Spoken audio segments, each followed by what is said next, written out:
It's the Evan edition. The Evan edition. The Evan edition. The Evan edition. It's the Evan edition. The Evan edition. The Evan edition. The Evan edition. It's the Evan edition.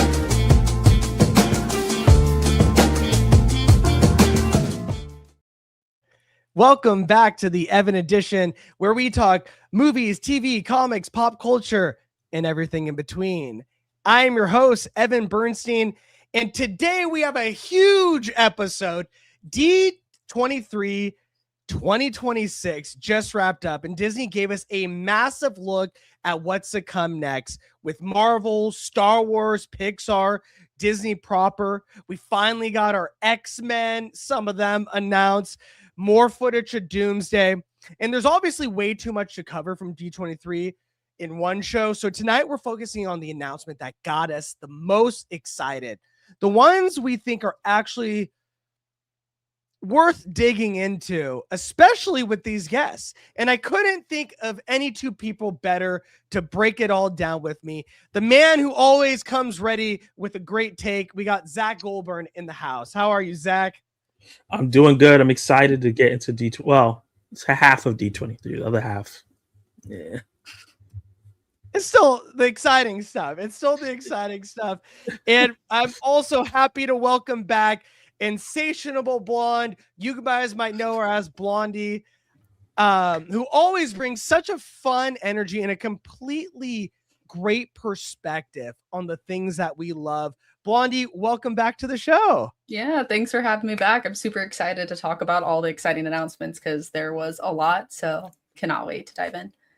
Love it. Love the Deadpool shirt and love the new mic. Sounding great. What a great time to talk about these things. But before we do, I just wanted to do a little bit of housekeeping because I just went over a year since I started the Evan edition on my own. Some of you guys may know I had a partner before. It was called something different, rebranded. And in this year, there's been so much growth. We've had great conversations. We've had a lot of guests in the industry. We've had Andrew Lewis Caldwell from Spider Noir. We just had Lisa Foyles from Nickelodeon, one of my childhood shows that I grew up with.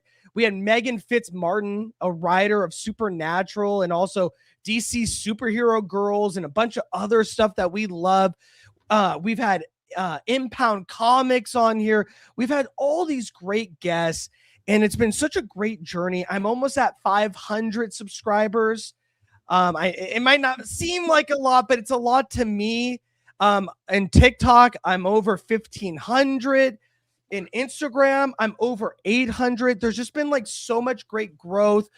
We've had other great voice impressionists like Mr. Blood doing amazing voice impressions of, it feels like Ultron is in the room with us, or Reddington, and there's just been so many great people. So I just want to take a minute to thank everyone that's been here, you guys that are hosting tonight who've been on the show several times, and everyone who's tuned in, who's subscribed. I've appreciated so much. And I say this to say that we're going to keep going because the community is growing. We're having so many great guests coming through every week. And it's just such a great opportunity for different perspective and different personality.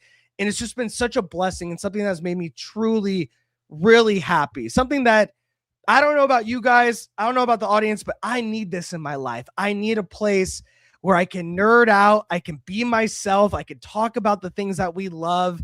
And it's been really special. And I'm having a baby in 2.5 months. Thank you. And so I'm letting you know it's not going to end. There's going to be time. I'm going to find time. I might be nursing in front. Oh, I can't nurse, but I'll be having him in front of you guys. Little Sam will be here to be through it all. But I just want to let you guys know, because when we get into October, when the baby starts to come around Halloween, it might slow down with the lives for a second, but I just want to let you know it's still going to be going. We're going to be having other great guests. I'm going to be hanging out with Blondie at GalaxyCon in San Jose at the end of August. And there, I hope to meet a bunch of other amazing people that hopefully will come on the show. So just wanted to give a big shout out to everyone that's tuned in, everyone that's supported. It means the world to me. And every time I'm on the mic talking to you guys, I'm in my happy place. So just wanted to thank you. Awesome. All right. Other than that, is that it? I think that's it. Let's get into it, guys. We got a big show for you tonight, and we're not going to waste any time because Marvel gave us exactly what we finally wanted, and that was the announcement of some of the X-Men. After years of waiting, rumors, and fan casting, Marvel finally used D23 to pull back the curtain on even more of its new X-Men. Now, we already knew some major pieces. Sadie Sink debuted and as Jean Grey in Spider-Man Brand New Day. Kit Connor is our Cyclops, which we heard it was rumored and then confirmed, and they got him on stage. And Samara Weaving as Emma Frost. So we were getting them trickled in, but we knew D23 on Friday night was the night to show us what you really got. And boy, did they, because we got Inde Navarrette as as Rogue. We got Maya Boyd coming hot off the stage, off the boards to be Storm. Christopher Abbott as Professor X, and Adam Driver as Nathaniel Milbury. That's right. We got Mister Sinister in the house, and the movie is being directed by our boy Jake Schreier, and it hits theaters May 5th, 2028. So it's not far behind, guys. And these names make this finally start feeling like an actual X-Men team. Do I want more? Hell yeah, I do. But we got a good chunk, and it makes me extremely happy. This isn't Marvel casting characters for one movie. They're building a group of young, up-and-coming actors playing iconic X-Men that we're going to see for the next 10 to 15 years. So get on board, kids, because they're going to be here for a while. Zach, I wanted to ask you, which of these new castings immediately jumps out at you the most? Adam Driver as Mister Sinister. I think that he's born for this role based on what I've seen him in a lot of his other features. He has this kind of way of going really like dark and monotone and then getting real like crazy and theatric when he wants to. And that's Mister Sinister right there. Like just based off the performance and looking amazing on camera and that makeup and everything they're probably going to do. I think he's going to do a really good job as that character. And I think it's such a silly kind of looking character. So they're going to need someone to make it like pull it off and make it look cool. And I think he's going to be able to do that. Yeah. I hope there's a scene where he's just drinking soup and he's like, great soup. I'm girls. Or is it girls? I think it's girls. Sarah, right? Blondie, what about you? What character or actor of these announcements was like the biggest whoa, I was not expecting that? Well, biggest not expecting that I think would be for Rogue, because I know there was all the talk about maybe Mystique, and so I honestly am like I'm excited to see. Yeah, like I keep seeing so many memes of this now, and I feel like it's haunting my feed right now. And it's been making me laugh. But I am really excited to kind of see where she takes it, because I was not. It's a very I was not expecting you to be that. My brain was maybe stuck on Mystique, so I'm excited to see her take on this role.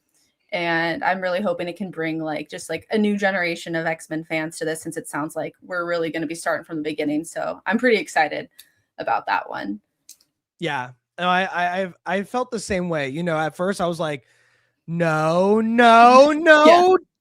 You didn't do Mystique. Yeah. I was like, I don't know. I just, from Obsession and the way that she acted in it, it was so perfect. It was so villainous and it was so endearing at the same time. Like she grabbed you in and then kept you there. And it was like, whoa, it was haunting in a lot of ways. Yeah. And I feel like Mystique is this femme fatale kind of person that pulls you in, and once you're in, doesn't let go as well. And so I really thought what Inde did in Obsession really lent well to the character of Mystique. But I think something that Inde also showed is the range that she has as an actor. And I think that range will lend well to playing Rogue, because Rogue is someone who is also a very endearing character. Like, people love Rogue, especially from the X-Men animated series. People kind of have that vision kind of like ingrained in their heads, like the hey sugar, you know, and all that. Like, they have a very distinct idea of what Rogue should sound like based on the X-Men animated series. And so she has some expectations already just because of how iconic that animated version of the character is. But what she showed us in Obsession is that she can act. Like, the talent is there. Marvel doesn't just hand out roles to anyone. They cast for a very specific kind of person. And rarely do they miss when it comes to Marvel casting. I'm sure they're going to come in at me at the comments, but that's fine. In my opinion, I think the one thing that Marvel has consistently done well is cast well. And so if she is Rogue, but now that we know she is Rogue, now we know it's for a reason. So I'm pretty excited about that. I also want to ask you this, Blondie, and that's her nickname. I'm not just calling her Blondie. Help me out. This is true. It's a true story. She's like, he has a gun to me. What's up, Cece? And then what's up, wifey? Love you. I want to ask you about this casting because it was quite curious. A lot of people thought that we would hear about bearing the lead, a Storm casting when it comes to Black Panther 3, and really kind of tying X-Men to Black Panther and continuing those connections throughout the MCU. Doesn't mean that Storm can not still be in it, but they decided to announce Storm, played by Maya Boyd, who has mostly been a stage actress, who has been crushing it on the stage, actually. And so it seems like this is another talent over popularity. I mean, I know Inde's extremely popular right now, but you know what I mean? It seems like this is another talent choice. What did you think about Maya Boyd being cast as Storm? I mean, I'm really excited about it. It's just fun to see these not so well-known actors and talent come to the big screen, because I think she's really going to like take this performance and run with it. Like, I think she's going to do an amazing job. I'm super excited that we're getting Storm again, and I just think she's honestly going to crush it.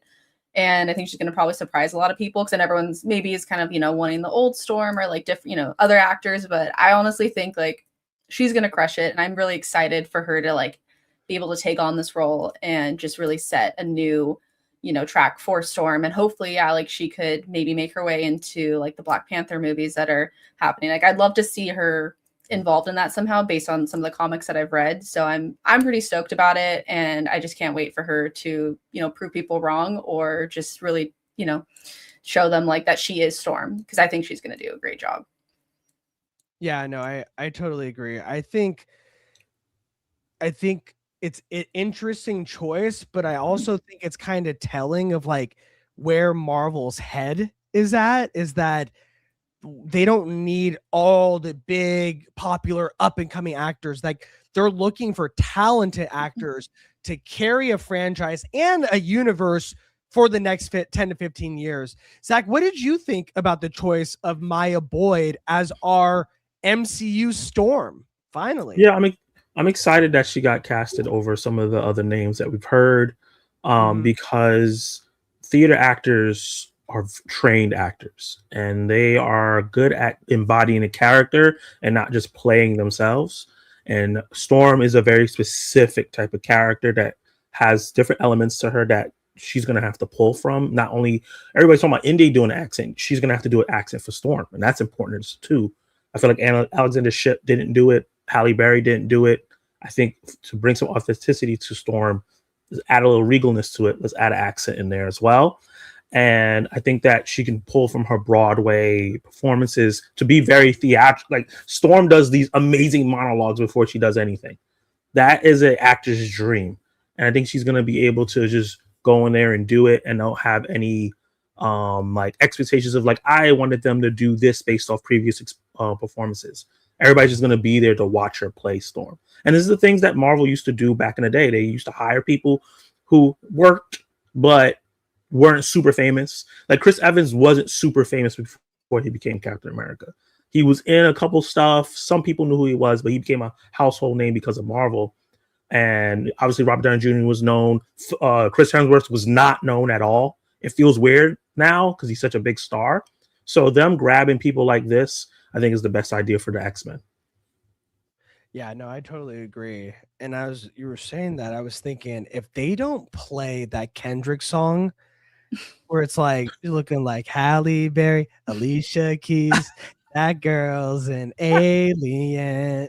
That'd be so sick if they play that for introduction. Just a boy can dream. A boy can dream. Well, this is our cast. And of course, you have to have the man in the middle, because there is no school without our boy Professor X. And we've heard some rumors for a while. We heard Chris Abbott a little bit in the past month or so, as well as the actor from Ozark. I can't think of the dude's name, but he's a fantastic actor. He was in HBO's Task alongside Mark Ruffalo. Oh yeah. Here. I think he's brilliant, but we didn't get him. We got Chris Abbott. We got I'm seeing online, 2/3 of the ex-boyfriends from Girls. They're just going after the girls' boyfriends, I guess. And, we've had Patrick Stewart. We've had James McAvoy for the big screen. And I actually like that Christopher Abbott, it doesn't really seem like they're trying to imitate the same kind of thing again here. It actually seems like we're getting a completely different Charles Xavier. A lot of people are actually focused on the dude's eyebrows, saying it looks very comic accurate to Professor X's eyebrows. So there's eyebrow discussion online. That's how big the X-Men are right now. But Christopher Abbott, time and time again, has shown us how great of an actor he is. With Wolfman, not the best movie per se, but everything that I've heard from that movie is that he is great in it. And that's always the sign of a good actor, even when something isn't liked, but they have a silver lining.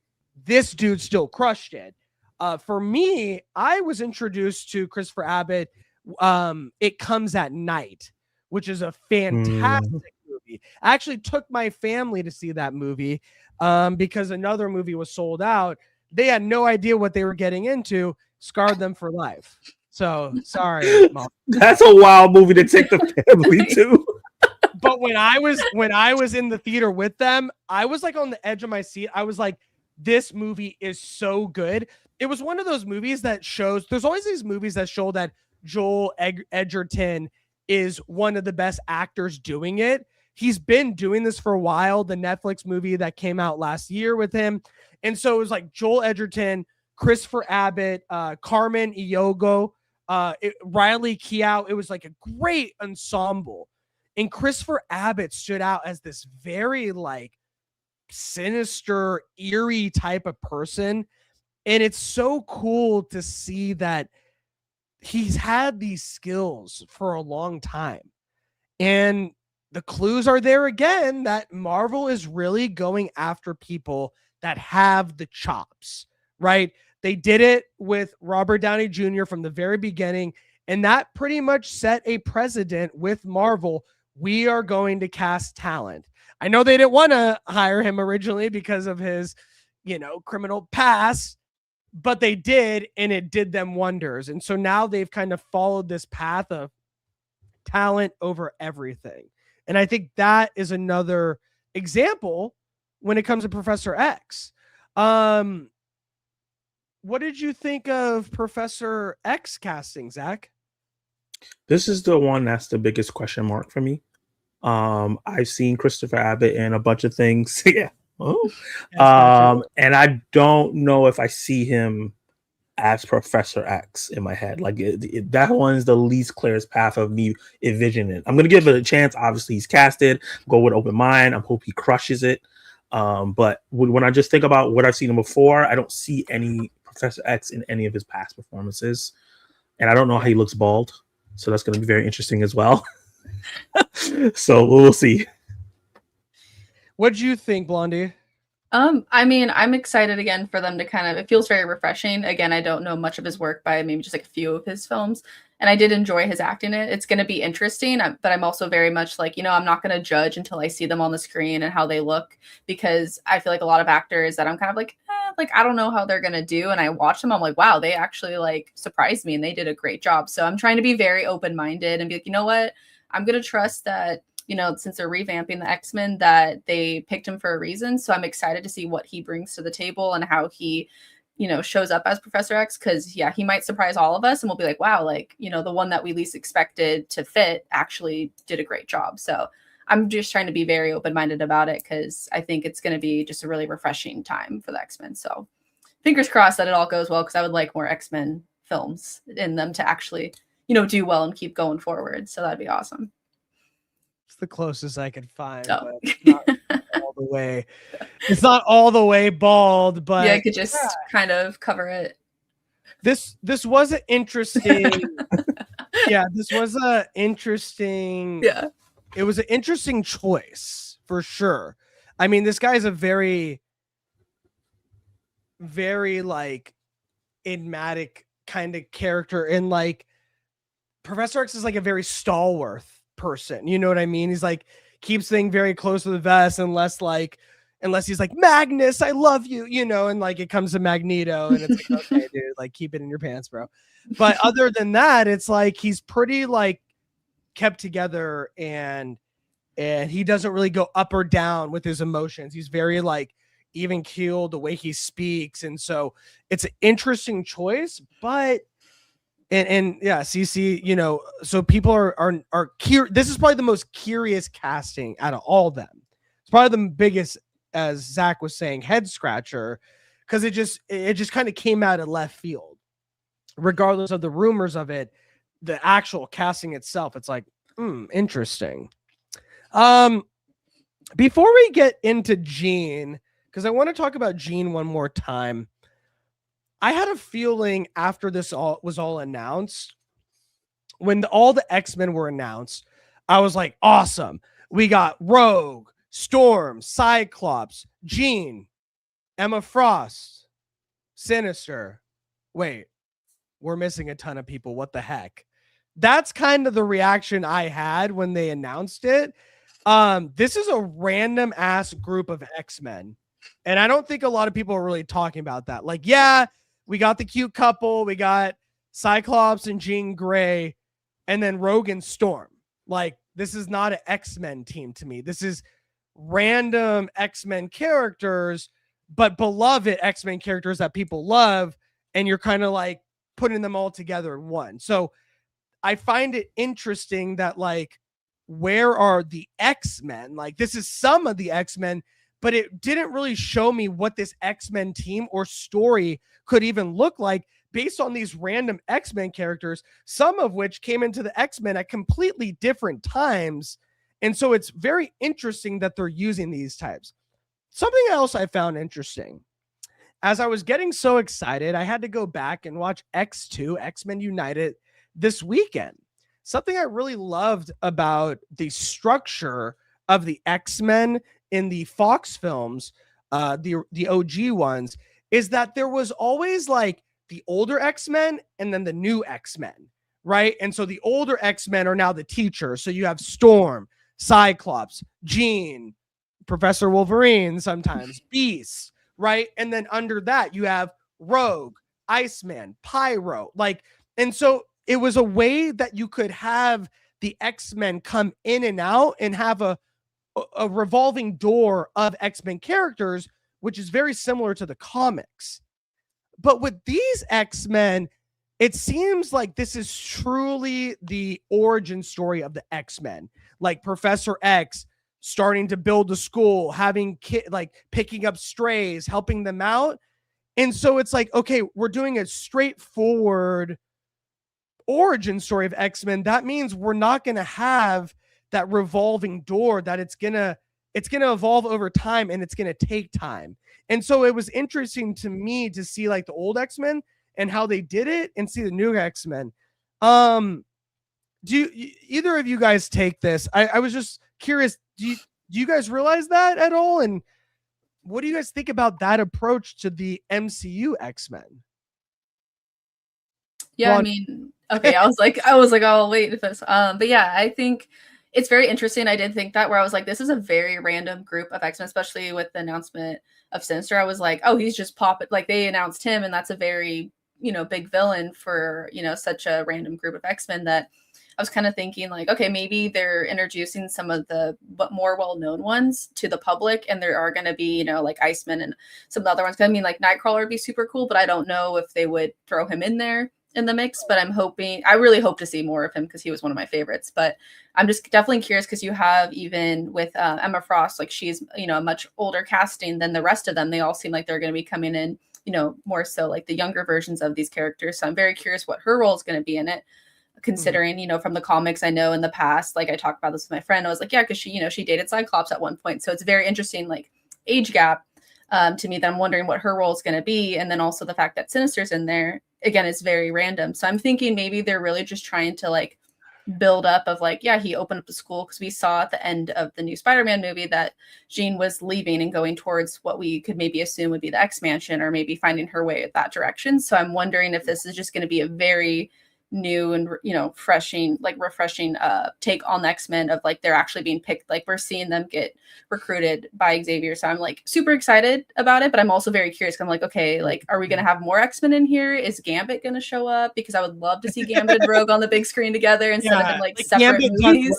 Right, Gambit, right? No offense, Channing.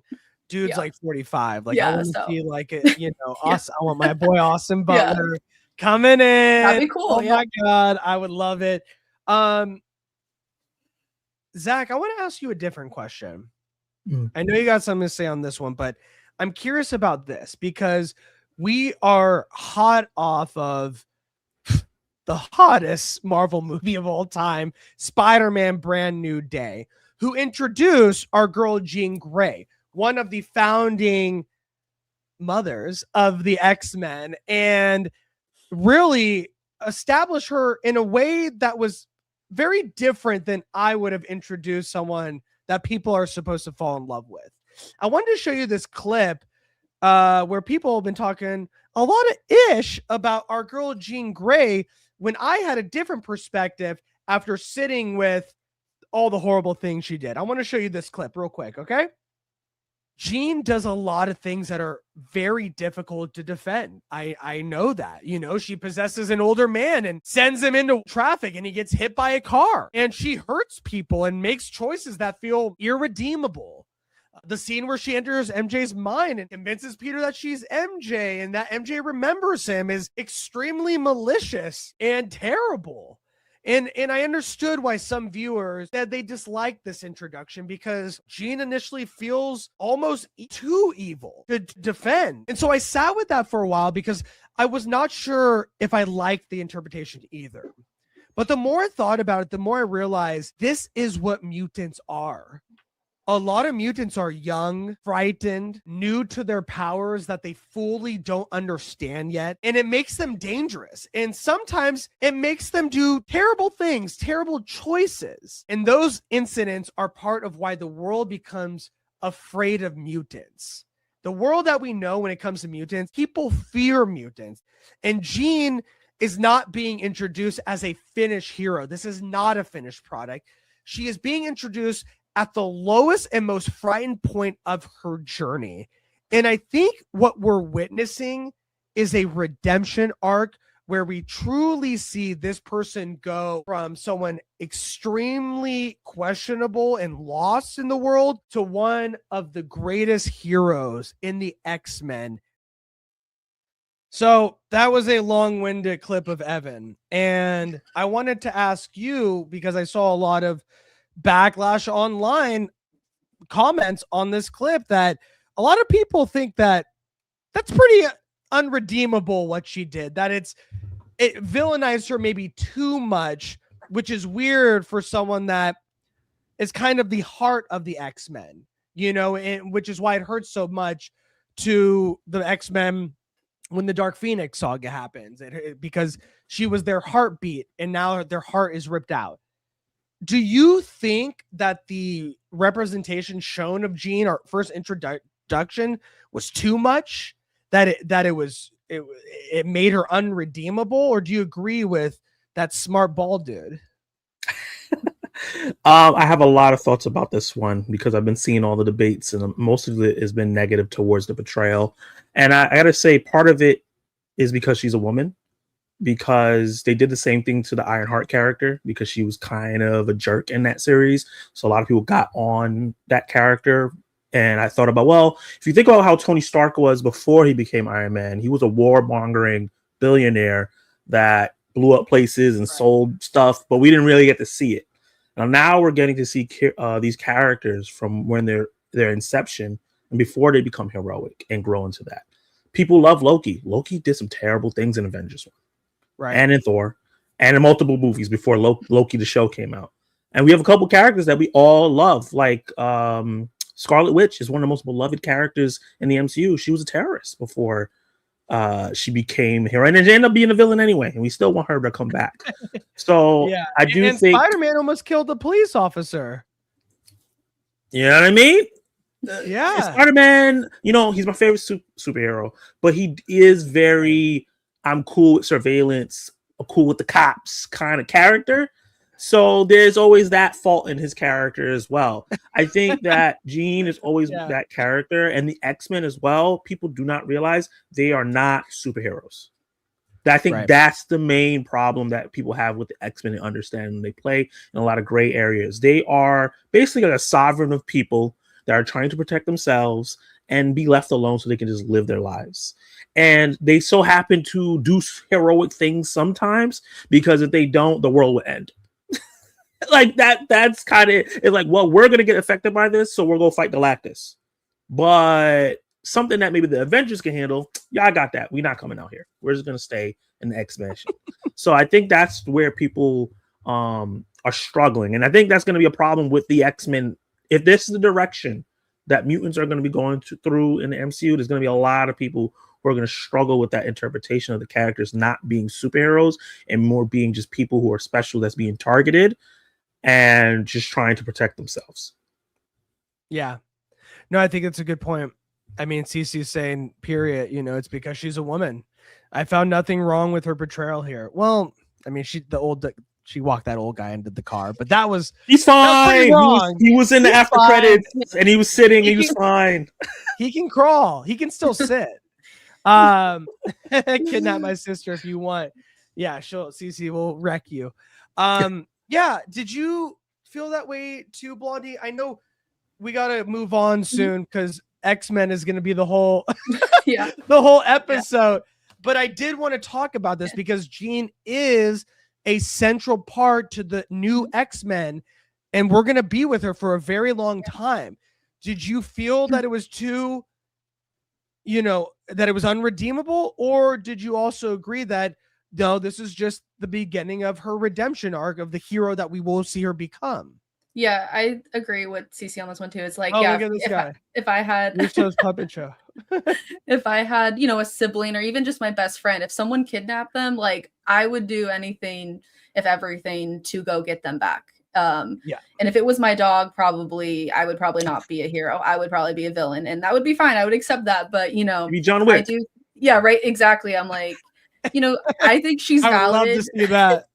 Yeah, Atomic Blonde. Right? Yep, that's me. Just kidding. Yeah, so I think it's good to be the beginning of her redemption arc, because a lot of the mutants have done bad things, or things have happened to them, and because they just don't know how to control their powers, and they're they're new to everything. Like you said, they're frightened. So I do not. I mean, yeah, maybe she didn't need to send the guy into the traffic, but again, he looked fine. He didn't. I think he's still good. He's he's there. I mean, fine. He was again, I think of like the whole Peter thing too. I'm like, that he almost took someone out, but no one's talking about that. But we're talking about, you know, Jean, who just she's just looking for her sister. So I do think it'll be a redemption arc. And I'm really excited to see that and see how people react, like you said, to the X-Men, because they all come from very difficult past. But I feel like that's also relatable to just a human being where, you know, you learn from the mistakes that you've made to just be, become the person that you are today and be a better person from those mistakes, or you continue down the villain path, which is what we'll see with, some of the villains. But I think most of the X-Men, they learn from their past of how they handle things. And so I'm excited to see that, because that's why I've always liked the X-Men, because it's much more relatable than the superhero arcs, at least for me. Yeah, no, I agree. I think the X-Men and Spider-Man are very flawed superheroes that mess up a lot more than most, you know what I mean? And that's why I think it's so amazing. Whoops, pun intended. When Spider-Man is with the X-Men at the X-Mansion, because there's so many relatable things between the X-Men characters and Spider-Man. And so like when Spider-Man drops into the X-Mansion to ask for help or talk to Jean at one of her low points or something like that, I will cry, because to me, that is Marvel.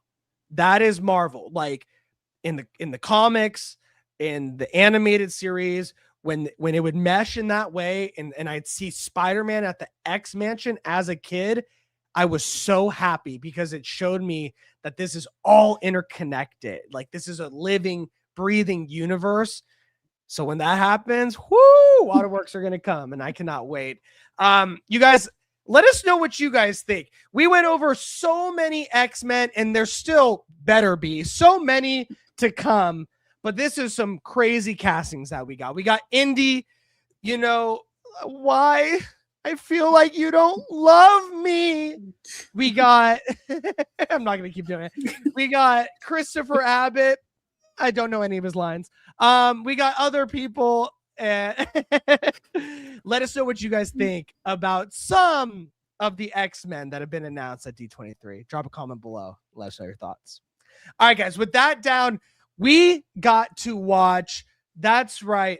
We are going to jump into the Evan Auditorium, and we're going to watch Doomsday trailer, because they showed us a new trailer. And why not watch what is better than watching a new Avengers trailer with your friends? I don't think anything. So let's put this bad boy on and watch it. Okay. Can you guys give me a thumbs up if you can hear it? Victor was always the smartest guy in every room. Okay. He used to be different. You guys can comment while we watch, by the way. Is this your first time or no? He used to be caring. Oh, long white hair. And then everything he loved was taken from him. Green eyes. Downey has I knew he brown was eyes. lost, but I did not realize that he was broken. This suit looks so good. Mm-hmm. New York? Did you do this? Poor New York. All of you have lived stolen lives. But now you must give them back. Ooh, Somebody, Victor! Did you do this? great actor. Great acting. I swear, you will beg for hell long before I grant it.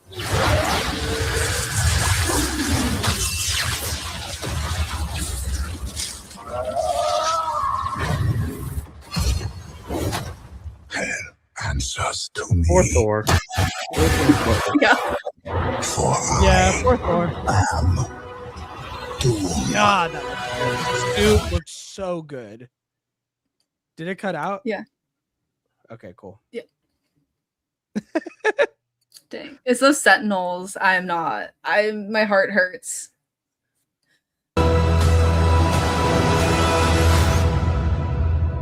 Wow. Wow, you guys. That is looking good. And damn, they gave us a lot of stuff. A lot of people have been watching that scene where he jumps from up top and then like does this like thing and changes into a different costume. Do you guys see that people are like breaking it down, that he does this like magical like shifting thing Like through the window when he jumps through the window? And I've heard no, I didn't see people and I heard people say that like they've seen like Thor's hammer, it looks like it almost hits him out the window or something. So I don't know. That's what I heard. And so but then I heard like this is like his walking around costume. Oh, okay. Yeah. It's casual wear. Yeah, it's like casual. But man, we're eating good right now, you guys. Like, this is incredible. Wait, I can't go back to our. Okay, there we go. We are eating really good. I mean, this trailer is better than the last trailer. Like, I think we can all agree. This trailer was the trailer that they showed at Comic-Con that we've been waiting to see. And I love that D23 isn't Comic-Con. They're like, no, what we show here, we're going to release to everyone. If you're here, you know, we'll talk about it with you, but this is everyone getting to share in it at the same time. That's something that I really enjoy about D23. So we hear Sue Storm describe Victor as someone who used to be kind and caring before losing everything. And then we see Reed Richards emotionally confronting him, a la Supergirl. What did you do? I love that in the Flash. And so they give us these tidbits of these ties, finally, the Fantastic Four ties to Doctor Doom. I want to ask you, what did you think of them finally giving a taste of the relationship between our boy Reed Richards and our not boy Doctor Doom? I wish we got He's still some of my this boy. a little earlier so that this would have been more impactful. But I think Pedro Pascal and Robert Downey Jr. will be able to sell it really well in this movie because they're just such fantastic actors. So I think there's going to be some automatic pathos there where we'll like see that brotherly connection that they have that has that jealousy and that hate and that kind of that back and forth. Because even that face that Pedro made, like this trailer reminds me a lot of Infinity War. Like Gamora was talking about Thanos in that way that Sue is talking about him. And then like we had that scene of Captain America holding Thanos's glove. This seems like, you know, Mr. Fantastic grabbing onto him. Like, what are you doing? So they're pulling some of those old tricks from the old trailers that were fantastic here. And I think it works really well because a lot of people are like, what is the story about? What is this about? What is going on? Because we didn't have any really references to Doom other than Fantastic Four. And we didn't get to see him interact with the team at all. So people didn't really understand like what the story was going to be other than cameo. So yeah, I think this is a better trailer to give us kind of a feel of what we're getting into. Yeah, no, I totally, yeah. And Cece's right. The fit, the jacket, I want it. It's so dope. It's so dope. I wanted to ask you, Blondie, because we open with a narration by our girl Vanessa Kirby, and Sue Storm, as we know, has a long-standing history with Doctor Doom.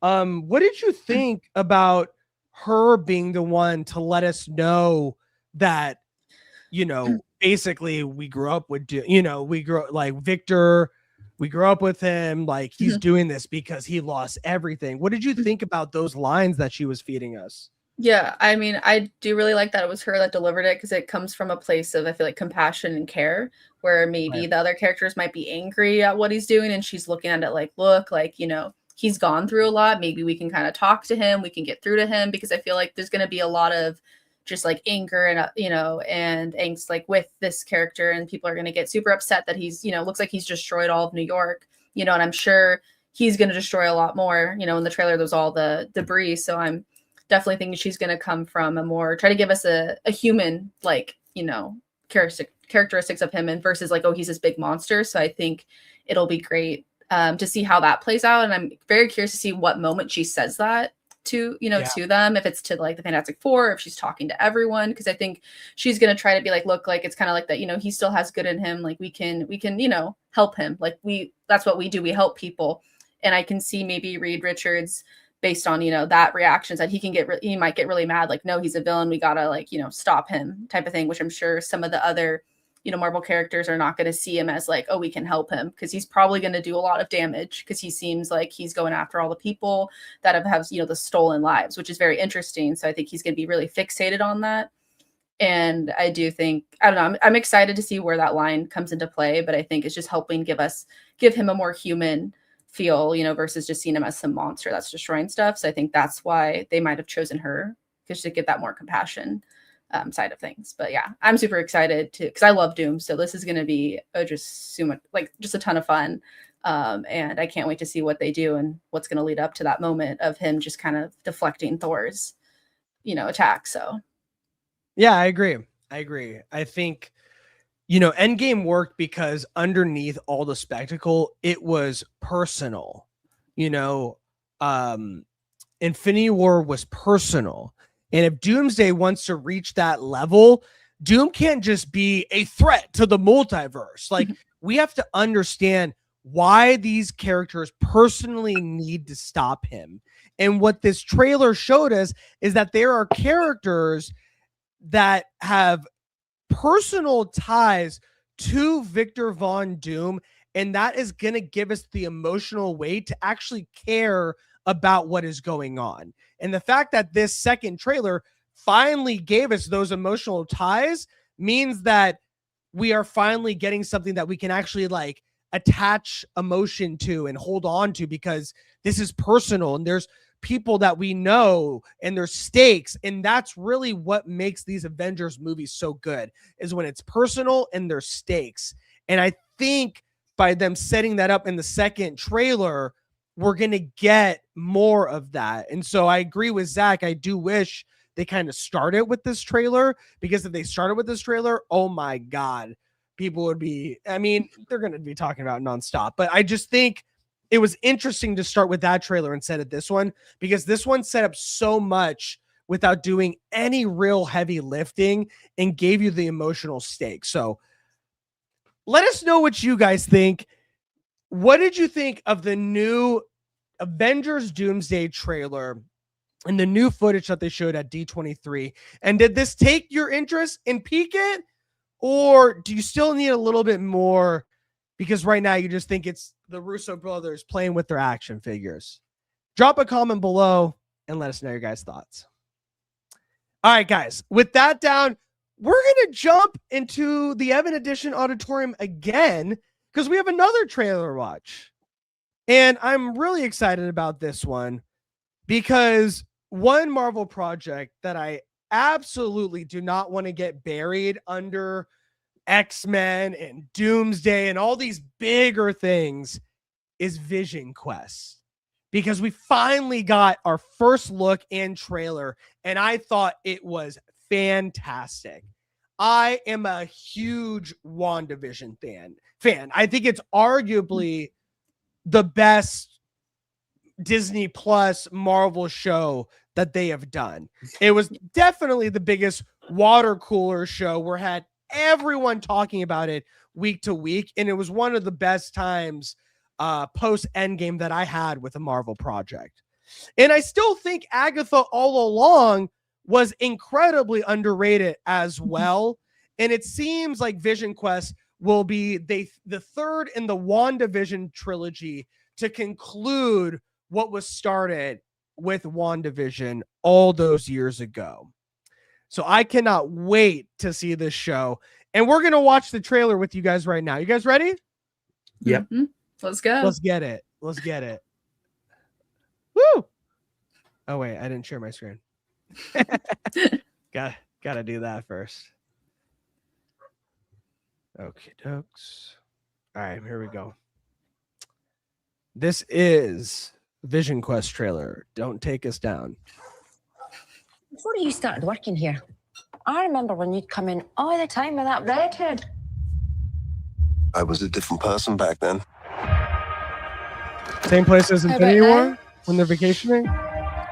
Anyone waiting for you tonight? No. Home is just me.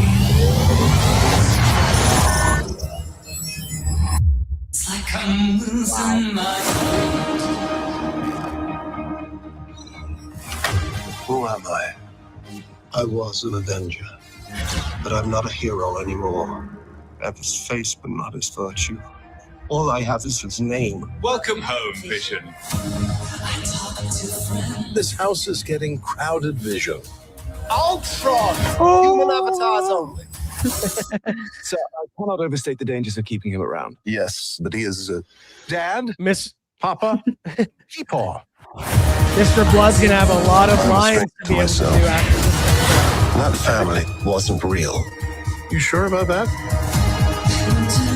I had a father, a machine called Vision. Muzzle tough. It's a boy. How is this possible? Wow. Free us all and save your son.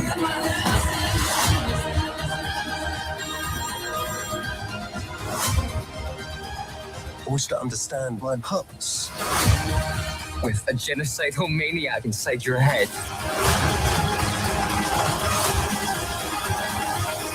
Nothing bonds a family together quite like mortal jeopardy.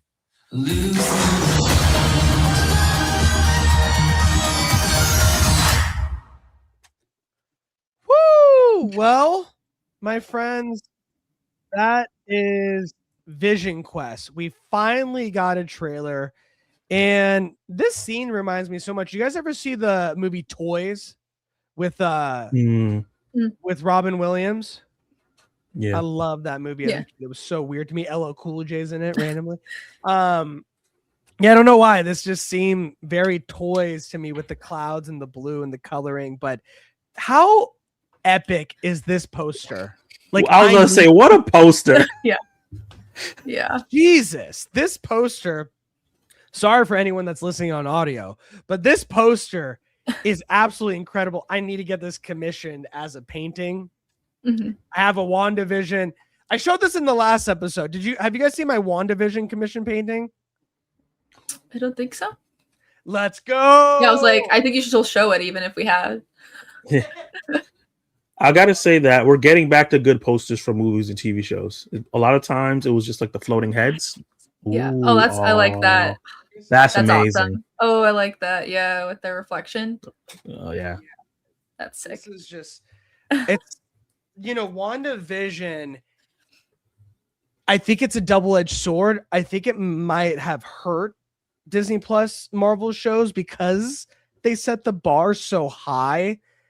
And then everything that came out after, it didn't really reach it. There's some stuff that people really love. I love Loki. I love Miss Marvel. I love Daredevil, obviously. I love Werewolf by Night. But I don't think it reached the heights of what WandaVision showed us that what Marvel TV could be. And I think it kind of set them up for failure because nothing really reached the level that they did when it came to WandaVision. I don't know. Do you guys feel the same way, or am I off base? I mean, I really enjoyed WandaVision. I think it did set the bar high for a lot of the Disney Plus shows.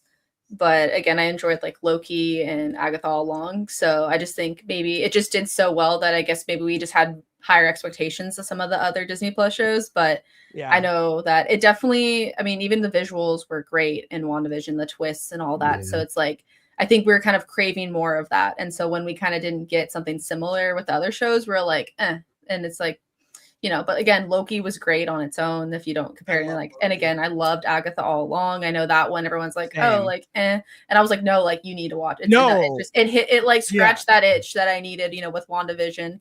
And so I'm super excited for Vision Quest because I think that's also gonna, fill that void that WandaVision left when it, the season that stops. song.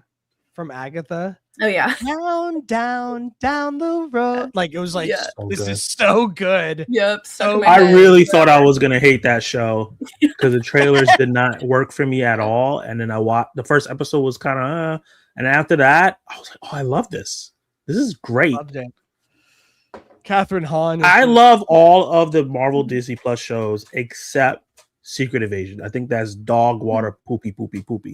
But everything else is great to me. I Falcon and the Winter Soldier, Hawkeye, Moon Knight. I like Moon Knight too. It's probably on the lower end because it's very. I love up and down, episode 1 and episode 5 of Moon Knight. I think episode there's some 1, real big highs in that show. Some real lows as well. I mean, but the suit of Moon Knight and the visuals of the action of the suit, I'm like, So this good. is sick. Yeah. But it should have just been a movie. Yeah. It should have been honest. a movie. It should have been a movie. And if they don't bring him back for like a Midnight Suns kind of project, hopefully, Ghost Rider, takes off and creates, hunger for this darker supernatural corner of the MCU. But if they don't bring him back, that will be a huge mistake because Oscar Isaac is a fantastic actor, but there's still so much more to mine with the character of Moon Knight. I know we're talking about all these random ass shows when really we should be talking about Vision Quest. And I wanted to ask you guys, Zach, we'll start with you. If this really is the conclusion of the WandaVision trilogy, what does Vision Quest have to deliver for you to feel like Marvel actually stuck the landing? It has to free Ultron. It needs to reunite Wanda, Agatha, Vision, and the kids, the new reincarnated kids together. Wow. And then set them on their next path. Whether that's them fighting Ultron, whether that's them just living in peace, whether that's whatever it is, reunite everybody, or at the very least, reunite the kids with Vision. Have Agatha be like their ghost fairy godmother kind of character because she seems like she's dead, and then let them go find Wanda, and then in a movie we'll see all that play out.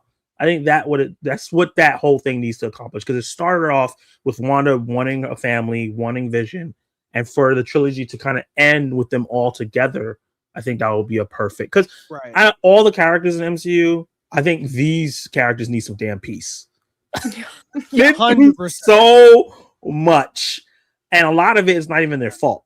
A lot of it is just put upon them, kind of like the X-Men, in a way. And I just want to see, especially Vision, because he's just like a baby, just trying to be a grown man.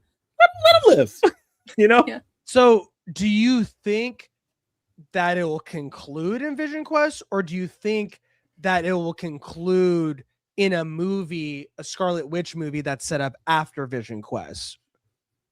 I don't know. Because that's a lot of heavy lifting.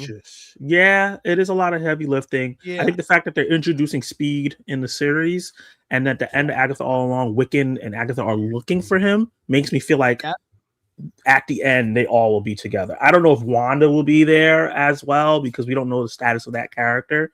Or what's it? Yeah, because she might end up being a Herald of Doom and all those other rumors. So we don't know. Maybe that's how we pull these characters in there because they're trying to go get her back. So maybe that's how they tie it into Secret Wars and everything. But they at least have to get Vision with the kids.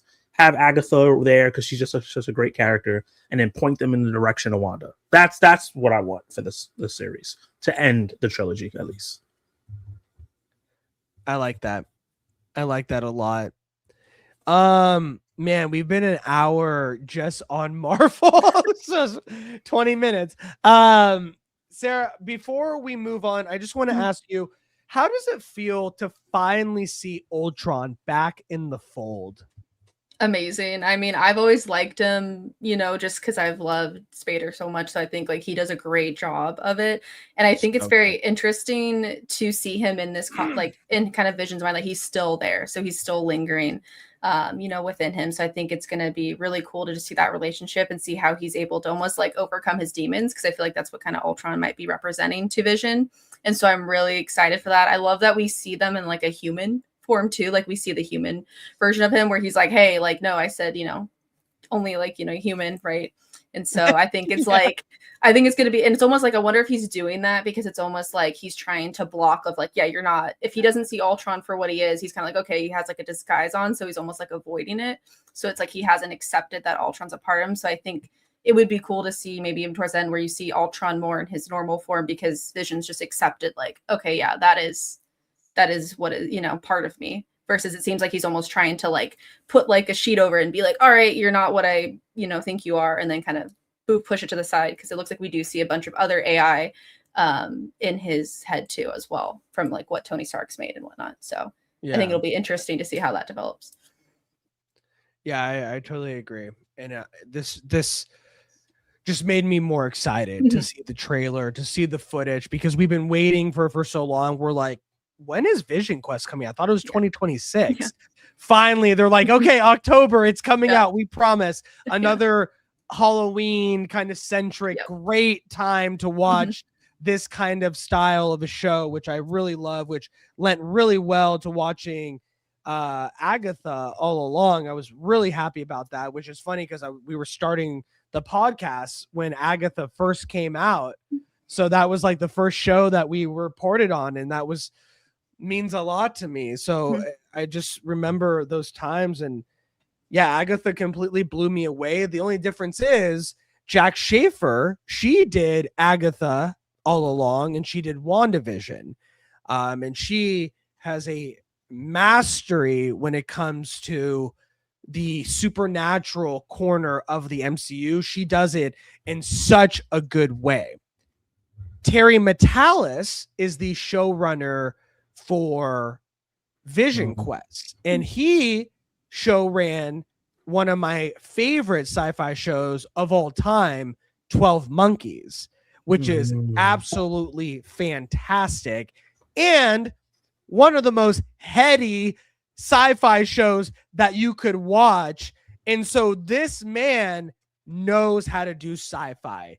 He also dipped his toes in Picard a little bit and show ran some of those seasons as well. So he's done projects that people love, and he's done heady sci-fi.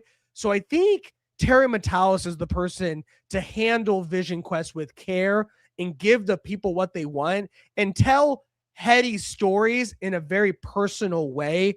So I'm super excited to see his take on the WandaVision trilogy. Let us know what you guys think. Did you guys see the Vision Quest trailer finally and get you excited about the conclusion of the WandaVision trilogy? Or do you need to see a little bit more to see if this can do the heavy lifting to have a finality in such an epic story that they started with WandaVision? Drop a comment below and let us know your thoughts. I'm going to be Professor X all night. All right, guys, we got a ton more, and we're not stopping. I'm keeping Blondie and Zach for like my Infinity Stones. You're mine forever. And before we get into Star Wars, which not a lot, they didn't show us a lot. We're gonna get into Ahsoka season 2 and Starfighter. Starfighter. I was thinking of The Last Starfighter. I love that movie. But before we get into Star Wars, I just wanted to do a rundown of other announcements that they had that we're not going to get into. But I just wanted to mention a few things. I'll ask you guys if you want to comment on any of them after I go through the rundown. You guys ready? Yeah, let's run it down. Okay. So before we keep going, I just wanted to point out these are the things that I thought were awesome that we just don't have time to get to. So the Simpsons movie sequel. Disney showed a sneak peek of the new movie, which hits theaters September 3rd, 2027. So we are not far behind. We're almost just a year out, which is wild. And the first movie came out in 2008. So it's almost been 20 years. And that movie was a huge hit. So I'm super excited to see that. I'm taking way too long in this quick rundown. Romy and Michelle 2, Lisa Kudrow and Mira Sorvino are officially back, and they came on stage in their classic Romy and Michelle outfits in character and announced that It'll exclusively be coming to Hulu in 2027. Super excited about that. If you're a 90s kid, you know. On top of that, Kingdom Hearts anime series. This is actually pretty huge. Disney officially greenlit an original anime series for Disney Channel and Disney Plus, developed with Kingdom Hearts creator Tetsuya Nomura and Square Enix. It's a new story expanding the Kingdom Hearts universe, not simply a retelling of the games. On top of that, Kingdom Hearts. I'm really bad with Roman numerals. You're a big Kingdom Hearts 4. person, right, Blondie? 4. Thank you. I'm like, is it 7 or 4? Kingdom Hearts 4. We also got a major new look at the game, including Coco World, with the new game targeting a late 2027 release. On top of that, Lilo and Stitch 2, the live action sequel, starts production in Hawaii later this year. Angel is joining Stitch, and original Lilo and Stitch filmmaker Chris Sanders is directing. It opens May 26, 2028. I love the first movie. $1 billion film.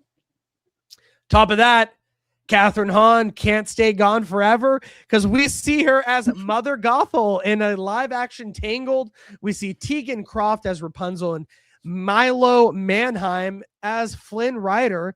And they didn't show it, but Diego Luna is playing a new character named Hawthorne. This is coming in March 2028. Oswald, Jon Favreau has created a new live action animation hybrid Disney Plus 3-episode series with Oswald the Lucky Rabbit emerging into the modern world after being hidden since the 1920s. It premieres February 17th, 2027. God, 2027 is going to be a killer year. It's going to be a killer year for the kiddos because they're going to love this one. The Bluey movie. That's right. It was teased here, and creator Joe Brum is writing and directing with Chilean Bandits original voices returning for an August 6, 2027 date. That's going to be $1 billion film, 100%. People love Bluey. On top of that, Ice Age, Boiling Point. Coming in February 5th, 2027. 2027 is packed. Percy Jackson 3, the first teaser for the Titan's Curse season, debuted with Ming-Na Wen as Hera and Andra Day, and she will rise up as Athena. And it premieres November 20th, 2026. Zootopia 3, another $1 billion film probably, already officially in early development. After the massive success of Zootopia. Can I tell you a funny story real quick before you move on? Yes.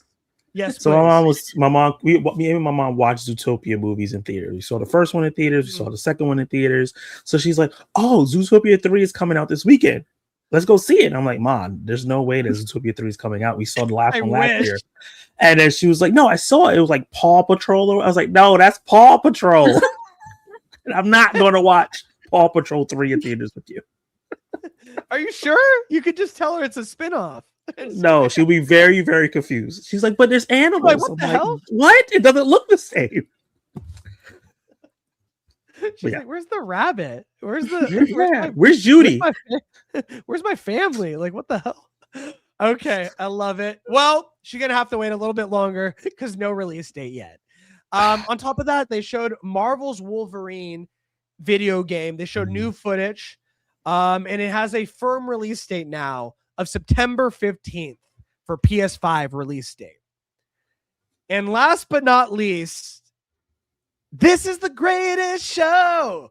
The Greatest Showman, not a movie sequel, but Disney is bringing the stage musical to London's West End in spring 2027. And that's the crazy thing. We probably could have done an entire second show just on the stuff that we're skipping because D23 was extremely packed. On top of that, before I forget, there's a lot of ride stuff that we did not get to. But something I got to say is they have a new Indiana Jones ride coming out, and they got Harrison Ford to reprise his role for the ride. I am so excited to take my son in 5 years. They must have gave him $30 billion to do that because he hates this stuff. 100%. 100%. And we got Collector going off in the chat. I missed some of it. but he said he played Kingdom Hearts back on PS2. Game dates back so long, so they have their own fans. You know what I mean? So they've been waiting for a series, an animated series for a long time. I didn't know it was anime. I thought it was just an animated series, but it's going to be premiering on Disney Plus and the Disney Channel. So they want this to be a big animated series. So Disney's really been investing in anime. They're trying, because anime is overtaking American animation. So they're trying to get the ball rolling on that end. And I think Kingdom Hearts is a smart way in because it kind of is famous in America already. And then so I think it's a smart way in for them to do it. I think you're absolutely right. And you know, for me, I remember my friends playing it, you know, when I would like go to see Doom. No, that was an accident. When I would go like to sleepovers and stuff like that, I just remember like the moment it became such a big thing. And the fans that like Kingdom Heart, they don't just like it. They love it. There was a whole story and a whole world that combines all the Disney characters that we love. And I think that's awesome for them. Like, I didn't fall in love with that game. I have really bad ADHD as a kid. So my attention span was terrible. I was like Crash Bandicoot, you know, I'm like jumping all over the place. Like I couldn't sit still. That one just couldn't do it for me, unfortunately. But I'm super excited and I will tune in for the animated series. So we got a lot of other stuff to cover, though, you guys. That was just the rundown. We got to run it up. We got to run it up with Star Wars. That's right, my friends. Dave Filoni, the head of Lucasfilm, the new head, was able to come on stage and woo us with 2 projects, all in the Skywalker saga. Who would have thought? He likes that? I didn't know that. I couldn't tell. Well, my friends, let's get into it because D23 gave us 2 projects that represent 2 completely different ideas of what the future of this franchise could be. Because they're not pushing this hella far into the future or the past. They're keeping it right where people are getting tired of it. That's right. We're staying in the Skywalker saga a little bit longer. But they showed us some footage. They got to show us some footage of Ryan Gosling and Steve Buscemi. No, of what's his name? Levy? What's Levy? Sean Levy? Right? Sean Levy. I just think his name's Ryan now because he works with like 50 Ryans. Yeah, that's and true. they got this show.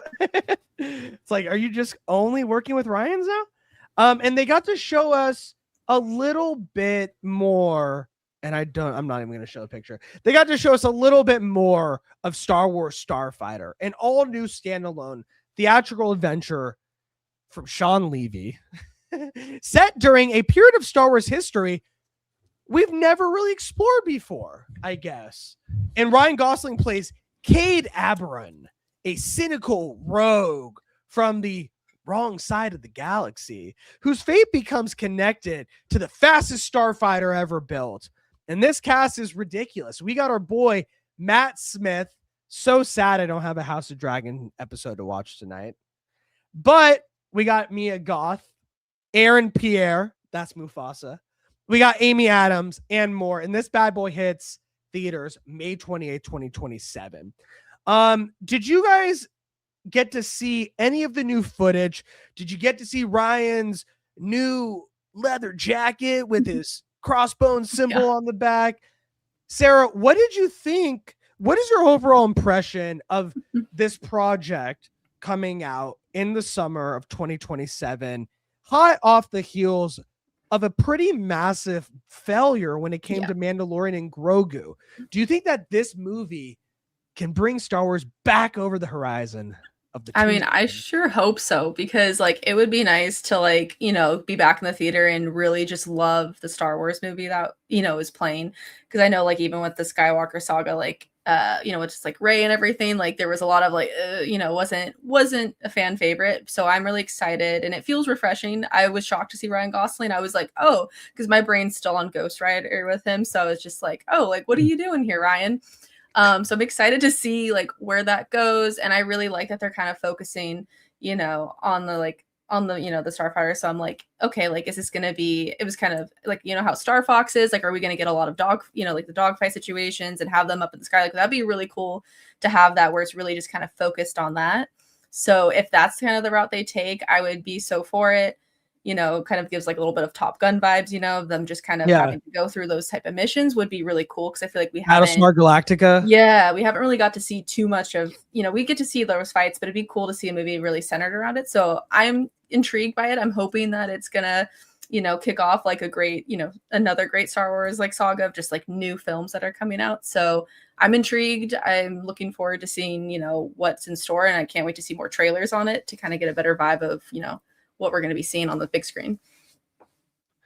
I think you're absolutely right. I hope. Yeah. And rebellions were built on hope. Yes. Right, guys? Yep. I was going to say. Whew, I really hope they can do it. Zach, seeing some of the new footage, no trailer yet for us, we don't get that yet. But do you think that, why is it not called The Last Starfighter, by the way? I keep wanting to say Last Starfighter. Do you think that Star Wars Starfighter is going to be the movie to bring us back to loving to watch Star Wars movies in the theater? As of right now, no. I definitely need to see some footage and see what it's about. A lot of people believe Star Wars is not Star Wars. Iron Pierre alone is getting a ticket from me. I can't count on the things that CC or me say, because we watch movies every week, so we're gonna see it no matter what. But for the general public, I'm not sure, because there's a people who have a belief, shout out to the Spoiler Kings, that if there's not lightsabers, they're not the Force, if there's not something like that in it, it's not real Star Wars. A lot of people had that feeling about Andor, despite Andor being like award winning and all that.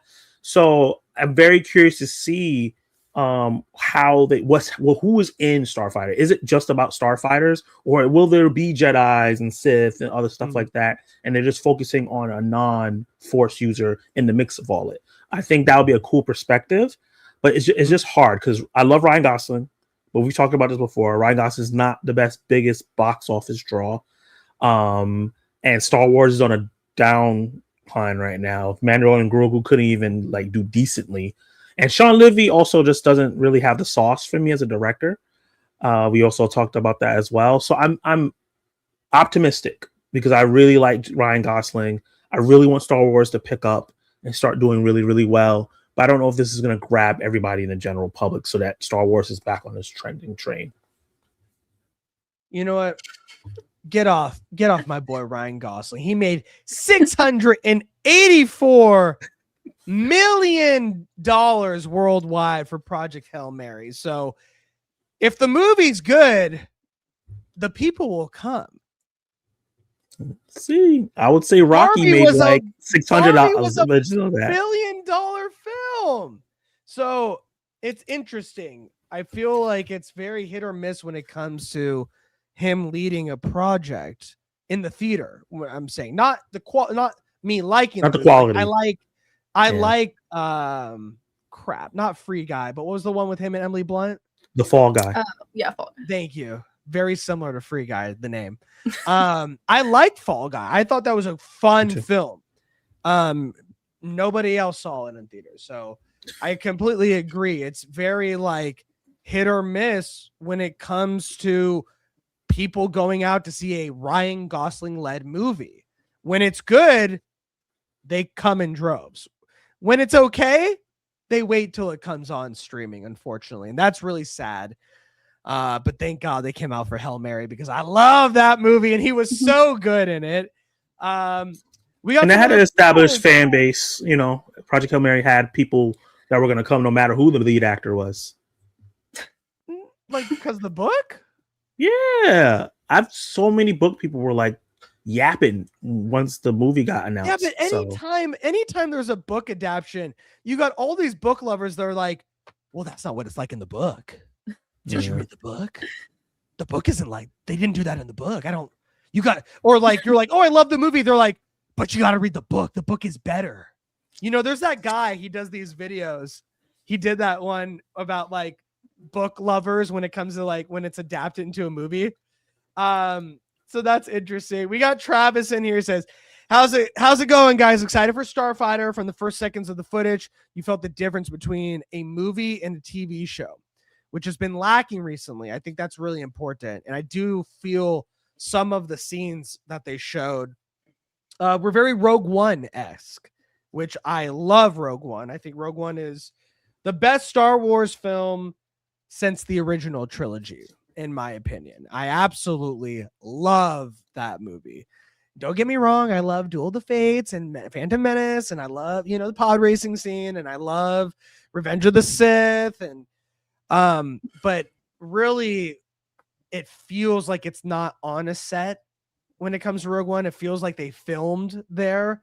And that's really what I think Star Wars needs to get back to.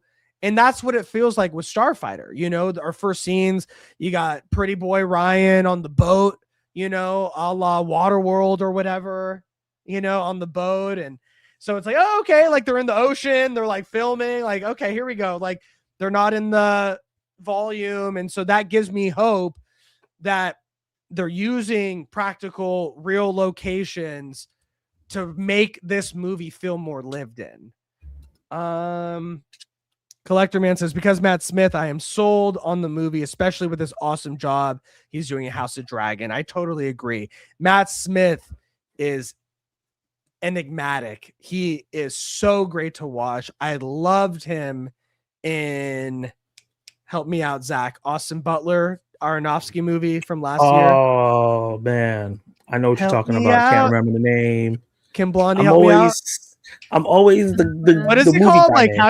how to steal a guy in 10 days? No, what is it called? It's like something like that. A guy in 10 days. It needs to be a movie now. We need to make that movie. Caught stealing. Thank you. How to Caught Stealing in 10 Days. Yeah, that movie, really enjoyed it. But when Matt Smith comes on screen, it's just like, he is captivating. He's so good as Daemon Targaryen. And so to see him as a villain in a Star Wars movie, it's like a match made in heaven.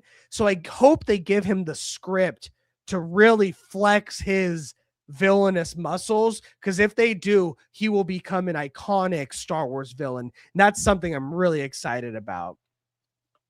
All right, guys, I know we got a ton of chats. But we got to keep it moving and drop your comments below about Ahsoka season 2, because that was the second thing they got to show us was Ahsoka, which is the exact opposite. We're going back to Disney Plus, back to where it all did not start. And season 1 was a mixed bag for a lot of people. And Filoni is continuing to lean heavily into his bag of characters that he created for the Clone Wars and Rebels. And D23 even staged the presentation around the Mortis gods. And I love a lot of those characters. I love Rebels and I love Clone Wars. Some of those contained episodes are some of my favorite Star Wars stories. They are fantastic. But some of them don't translate well to live action, and we need to keep that in mind as well. And Dave needs to keep that in mind as well. And he's not listening to us, guys, because he's giving us more Clone Wars stuff. We're going back in time and getting some Anakin and Ahsoka scenes. They got the snow Hoth jackets on, giving us a little taste of Empire, even though you're never going to match up to Empire again. But they're giving us some nostalgia, and hopefully Ahsoka season 2 can get us all the parts that we liked of season 1, because there was some stuff I really enjoyed of season 1, especially with the late great Ray Stevenson, who was fantastic in the series. Sarah, I wanted to ask you, did you see Ahsoka season 1? Yeah, I did. What do you think about Ahsoka season 2 and what they showed? And are you excited for the new season? I mean, I really enjoy it, but I'm not like too difficult to please when it comes to, Ahsoka, because I really like her. I think she's just like super cool. So I'm excited for season 2. I think the nostalgia is going to draw in a lot of people because I feel like that's kind of what maybe they're hoping for. I've noticed they tend to do that because it really catches your eye. So, I mean, I'm excited to see kind of where that goes. I hope it's not just like a quick nostalgia and it actually does play out a lot more than just kind of like, oh, you know, here it is, and then kind of move on to the next thing. But I know that I'm really excited about it just because I really enjoy her. And I mean, I'm not a huge fan of the Clone Wars, but I am excited to like kind of just get back into that because I am planning to rewatch the Clone Wars and just kind of really dive deep into that. So, because I'm like, you know, I think I was just grew up on the original, so I was like, you know, always like I was really critical about it. Now I'm like, you know what, like I should probably chill a little bit. So I'm excited for it. I think it's going to be exciting. Again, I'll always take more, you know, of her anyways, because I just really think she's a cool character that deserves, you know, the attention that she is getting right now. That's great. Zach, I want to ask you, you know, Disney Plus since WandaVision has struggled with its Disney Plus TV series. More so than not when it comes to Star Wars, unfortunately. And I know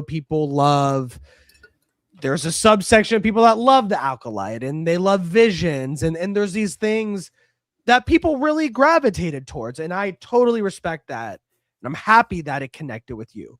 But in the masses, I'm sounding like Obama. It's divided fans. You know, it's like it has, you know, and that's the simple fact of where we're at when it comes to Star Wars.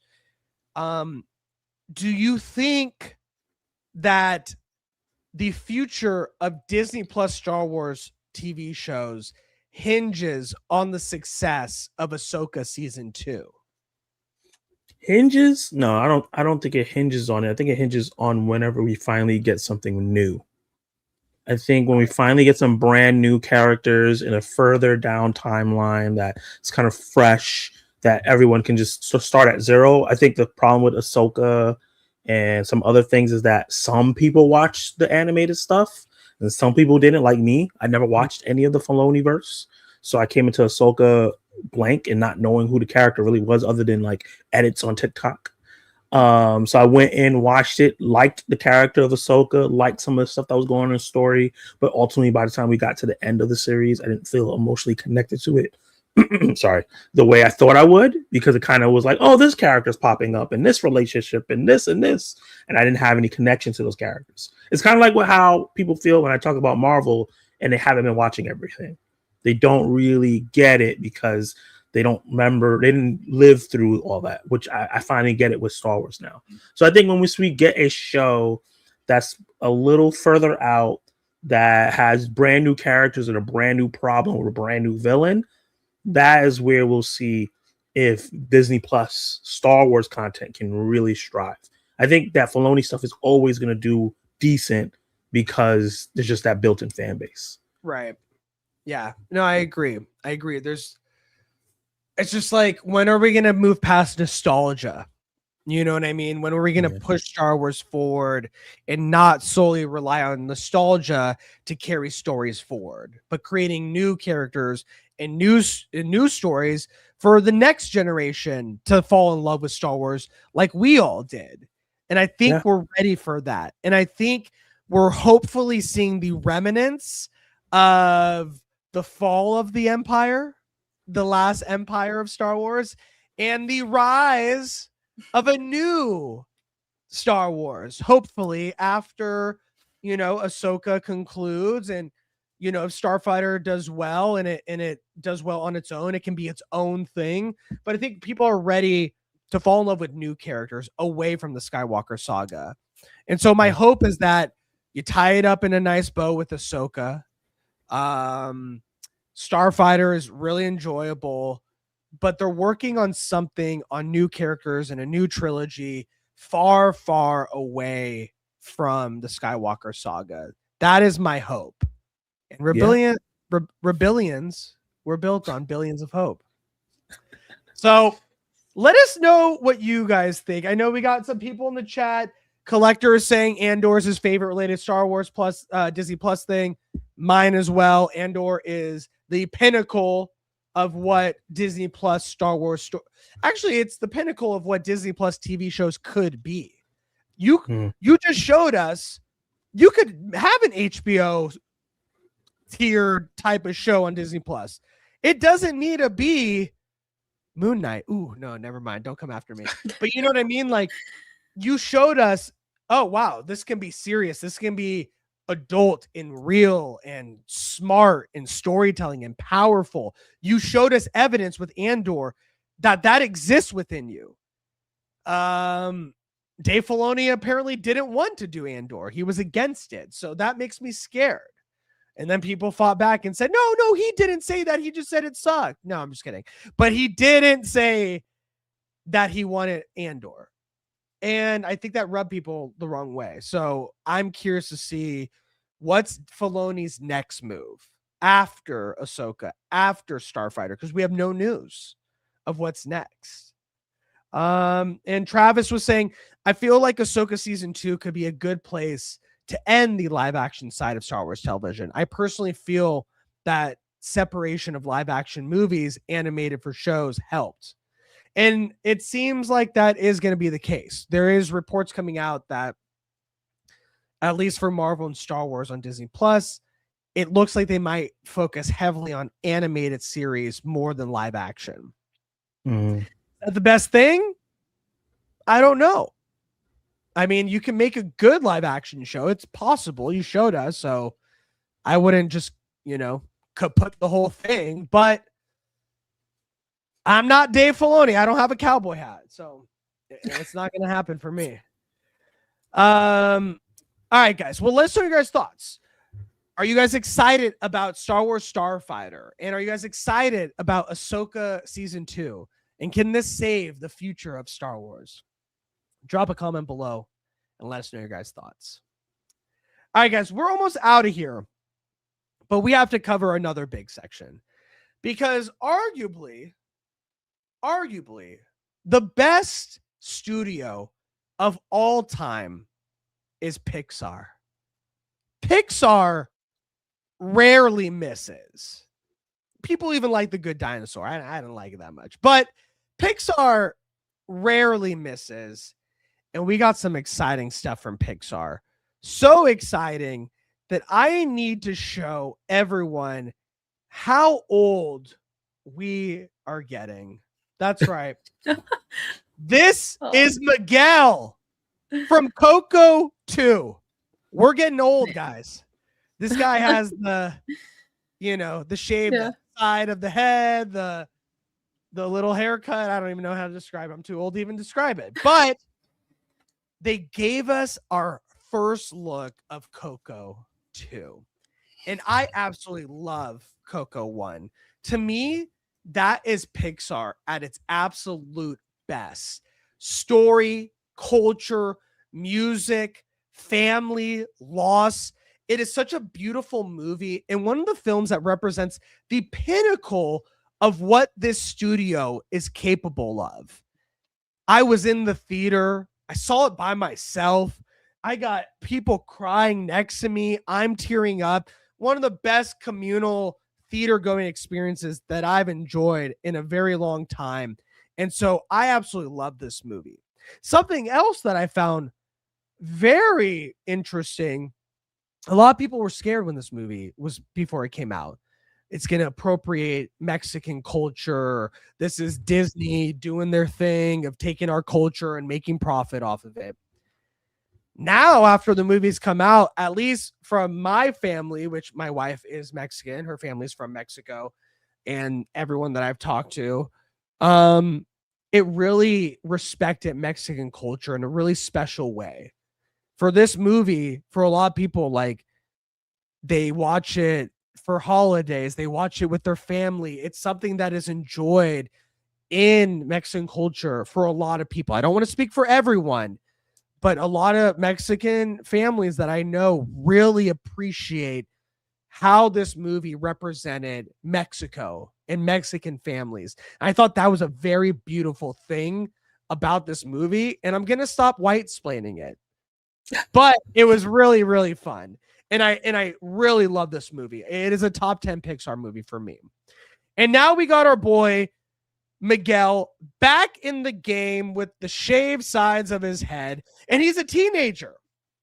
And it looks like during the celebration of Coco 2 being announced, Benjamin Bratt appeared on stage to confirm Ernesto de la Cruz will reemerge. The D-bag is back, sending Miguel on another life-changing journey into the land of the dead.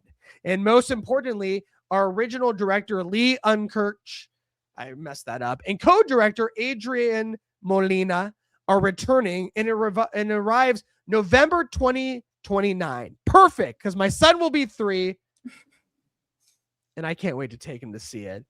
I wanted to ask you, Zach, what do you think of the franchise Coco, and what do you think about them extending Miguel's story, having him reconnect with Mama Coco, and continuing this journey?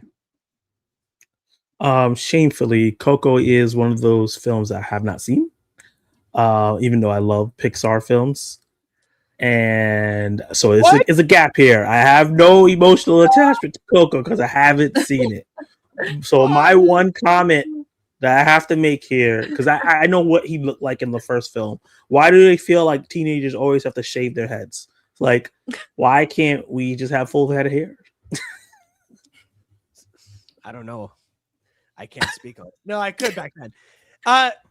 Gosh, my baby cinephile not helping me out. We gotta watch that together. I want to watch it with you. That'd be so sick. Sarah, did you see Coco 1? Yes, I did. Yeah. And were you in love with the Coco? Yeah, I mean, I loved it. I thought it was really sweet and endearing. I have, like, when they introduced, like, the dog, I don't know. I'm a sucker for dogs also, because I just thought the dog was so goofy and I loved it. But it was one of those movies like that I actually like cried a little bit, because usually the human cartoons don't really make me cry. It's always the animal ones that get me. So like this one I feel like was a bit more emotional, but I did really like it. And I've just always loved kind of like this culture for it too. And so it was really exciting for me to kind of see, like, you know, what it was all about and kind of get a taste of it, because I've always just loved it, but I didn't know a whole lot about it. So it was very interesting, that perspective. And it, you know, it made me even thinking like, man, I should, you know, have my pictures of loved ones around, because like, I don't want to forget them, because that whole thing was really like hard of like, you know, being forgotten. So I was like, man, but I thought it was just visually stunning and I loved it. So I'm excited to see another one of it and kind of see where this journey takes him, because I think it was Ernesto, right? He, the villain, I'm trying to think, is that his name? Yeah. He got me so mad the whole entire, I've never like just been like yelling at my TV. Kenny hates him. Yeah. And I was like, please go. I was like, and so like, I even saw him at Disneyland one time where they had someone dressed up and, you know, he's very put on his charm. And I'm over here like, I know what you did. Did like, you punch him? You. No, I glared at him and he was just like looking at me trying to be like, you want a rose? And I just was like, I know what you did. And I remember seeing him, but he looked really cool. That's but like, what the hell are they talking about? Yeah. So I had a lot of just like, sir, you don't need to be here, but I get he's a villain. The good thing is we haven't spoiled anything for Zach. Yeah. So we didn't say what he did. He doesn't know anything, but what I like to imagine what a sequel would look like, especially a movie that I love. And so in my headcanon, you know, after damn, Zach, can't say anything. Go ahead, man. Go ahead. I need you to talk on your show. You got to be able to say it. Yeah. No, I don't want to spoil it for you, even though it's been out for like 50 years. I just thought, you know, this movie, it revolves around music. It revolves around the love of music and the love of musicians, how musicians can't not perform or sing or play an instrument because it's a calling. They feel like something is in them, like they are a musician through and through.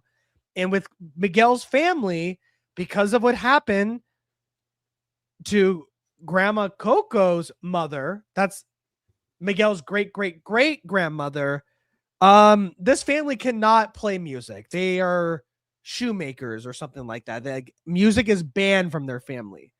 But Miguel still has that in him. He has a calling. He needs to do this. It's in his blood, whether he knows it or not. And it's such a beautiful thing to see a movie that has full of music have a real appreciation and love for musicians.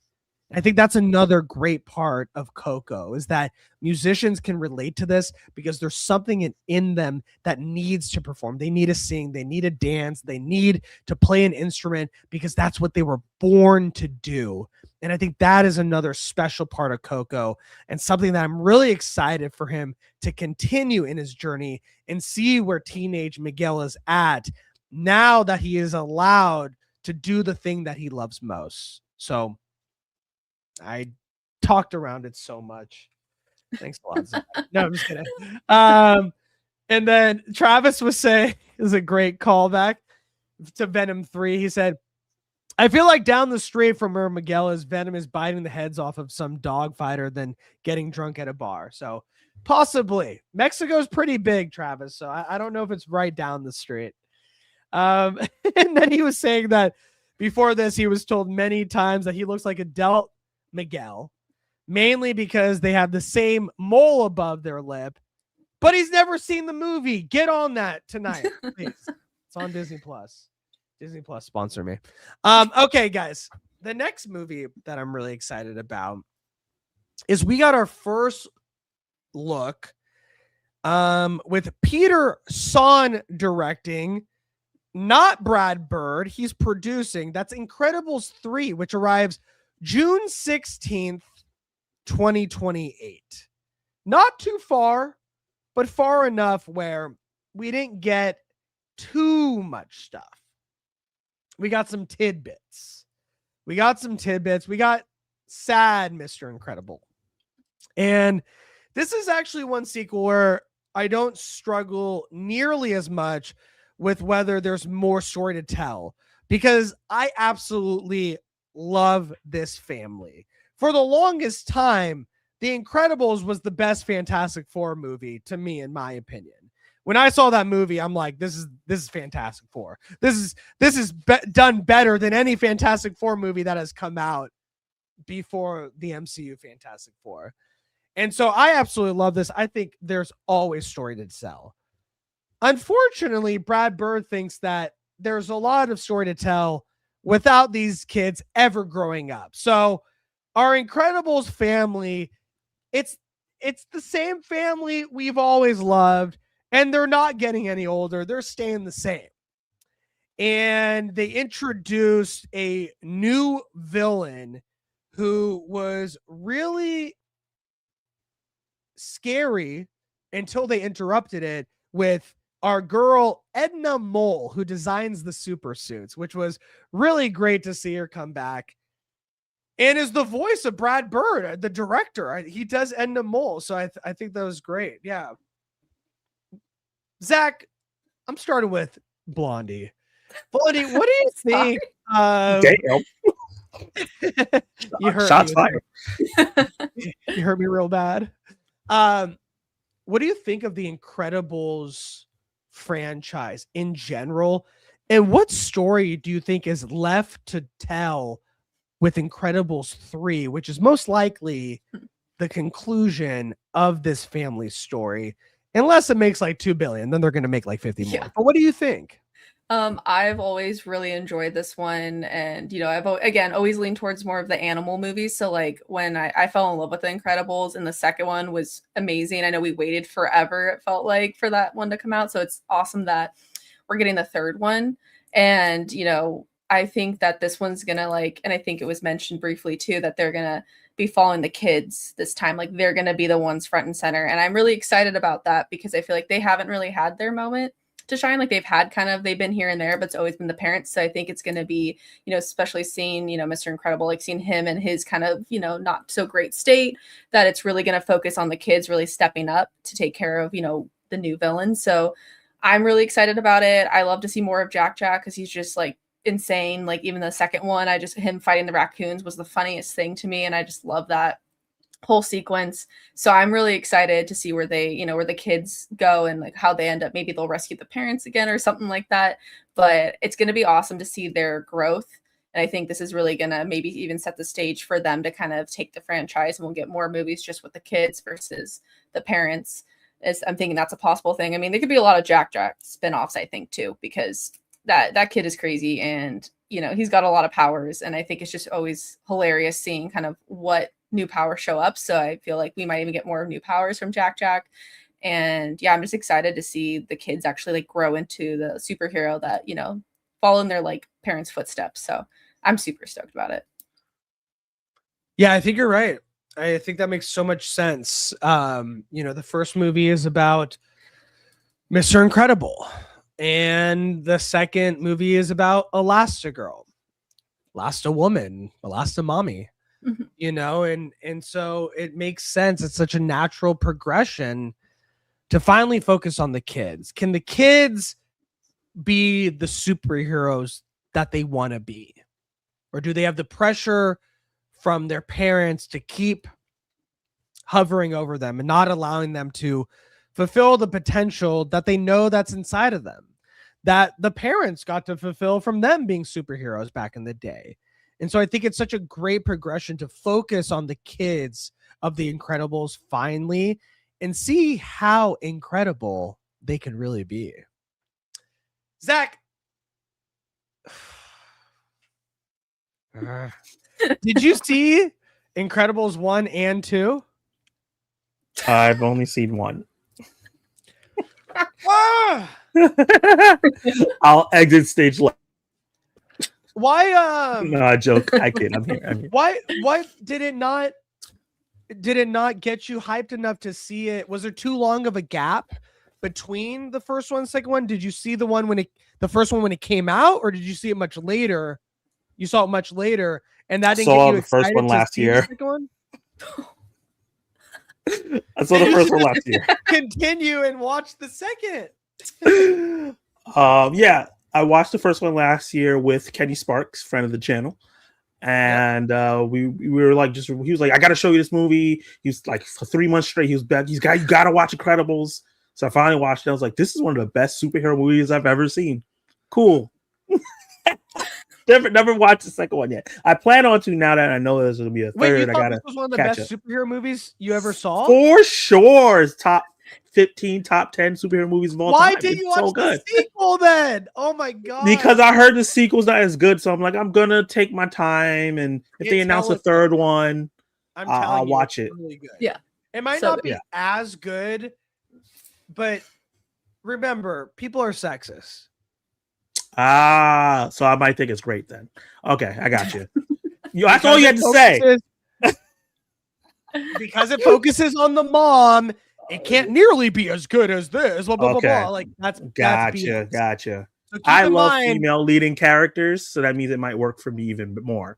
Same. So I love the first one. To focus on her. I want to see more of the world. I think the world building in the first one was really great. I want to see how they do like more of the heroes. And obviously they're saying now they're going to be focusing more on the kids. Are we going to get more kid heroes now that they're going to be their focus? So I think that'll be fun too, kind of seeing their peers at that age and seeing how they're dealing with things and the differences. So I'm excited for Incredibles 3. And I just got to watch the second one. Yeah, you have to watch the second one. The second one is fantastic. I don't watch it as much as the first one, but it's really, really good. And the focus on Elastigirl, a mother who didn't really get back in the game, kind of sidelined because the husband wants to get back into it. And whatever the husband wants, we have to do. But really to have the story focus on her. You are going to be the woman to get superheroes back on the map.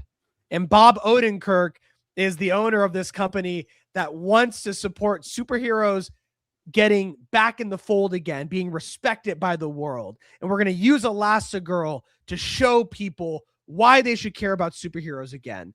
That was a great way in to this new story. And then to have Mr. Fantastic, no, not Mr. Fantastic, close, Mr. Incredible be the one to stay at home with the kids, and you get to be the one to take care of them, take them to school, help them with their homework. it was such a great way to continue the story in a natural progression for these characters. And I thought it was very smart the way that they went about it. So I thoroughly enjoyed it. Nice. We got to watch Coco and Incredibles too, dude. We got a lot of. There's a lot of All right, guys. Pixar animated movies I need to see. Let us know what you guys think. Do you think Zach needs to watch more Pixar movies? Yes. Do you think that Incredibles 3 is looking like this could be a great ending to a trilogy that has become beloved over the years? Drop a comment below and let us know your guys' thoughts. Also, if you guys are watching right now, I see a good amount of people in here. Hit the subscribe button, please. I need you guys. I'm begging. No, I'm not begging. I am. All right, guys. What you guys think about Frozen 3? You guys big Frozen fans? You guys want to let it go? I mean, Oh my God. You're killing me today. so many puns. Yeah, I mean, I have never been a huge Frozen fan. I kind of watched each of them once, so that's kind of my extent to it. Like, I don't hate it, but it just didn't do it for me. But I mean, the trailer for the newest one, the first one, the second one was fun. I like the lizard, and again, I've kind of focused towards and gravitated towards the animals. You know, Sven's great, Olaf is funny. The third trailer it looked interesting. Maybe I'll see it. It'll probably be one of those things that I'll probably see on Disney Plus versus actually go to the theater. I don't like, so like that's just for me because I'm not in love with it. And I know a lot of people do love Frozen, and it does get a lot of love, but you know, I gravitate towards more of the animals or the Incredibles and Pixar. Yeah. So that's kind of where I'm at. Yeah, I'm not the biggest Frozen guy. I mean, I like the first one, and I think the music they're bangers for the first one, you know. Mm-hmm. For the first time in forever. Nah, nah, nah. You know, all that stuff. Yeah. I think I'm like, oh man, they crushed it with the songs. Yeah. Who is it? Is it the Coco people? I think it's the Coco people that made the songs. They're a husband and wife. They have both double EGOTs. Oh wow. They have double EGOTs. That's awesome. Let me double check that. I think it is. I can't believe the first one came out in 2013. It seems like it's been forever, you know, since. But it seems like it wasn't that long ago. Yeah, it's about to get stuck in my head all for the rest of the week. Who made the music though? That's what I want to know. Who made the music? Who made the music for Frozen? While he looks for that, just let you know, I've never seen any of the Frozen either. So have you seen Ratatouille? Right. Have you seen Ratatouille though? That Pixar?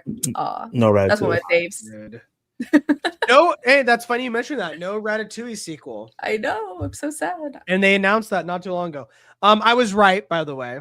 Oh, yeah. Good job. Kristen Anderson Lopez and Robert Lopez. They are a married couple.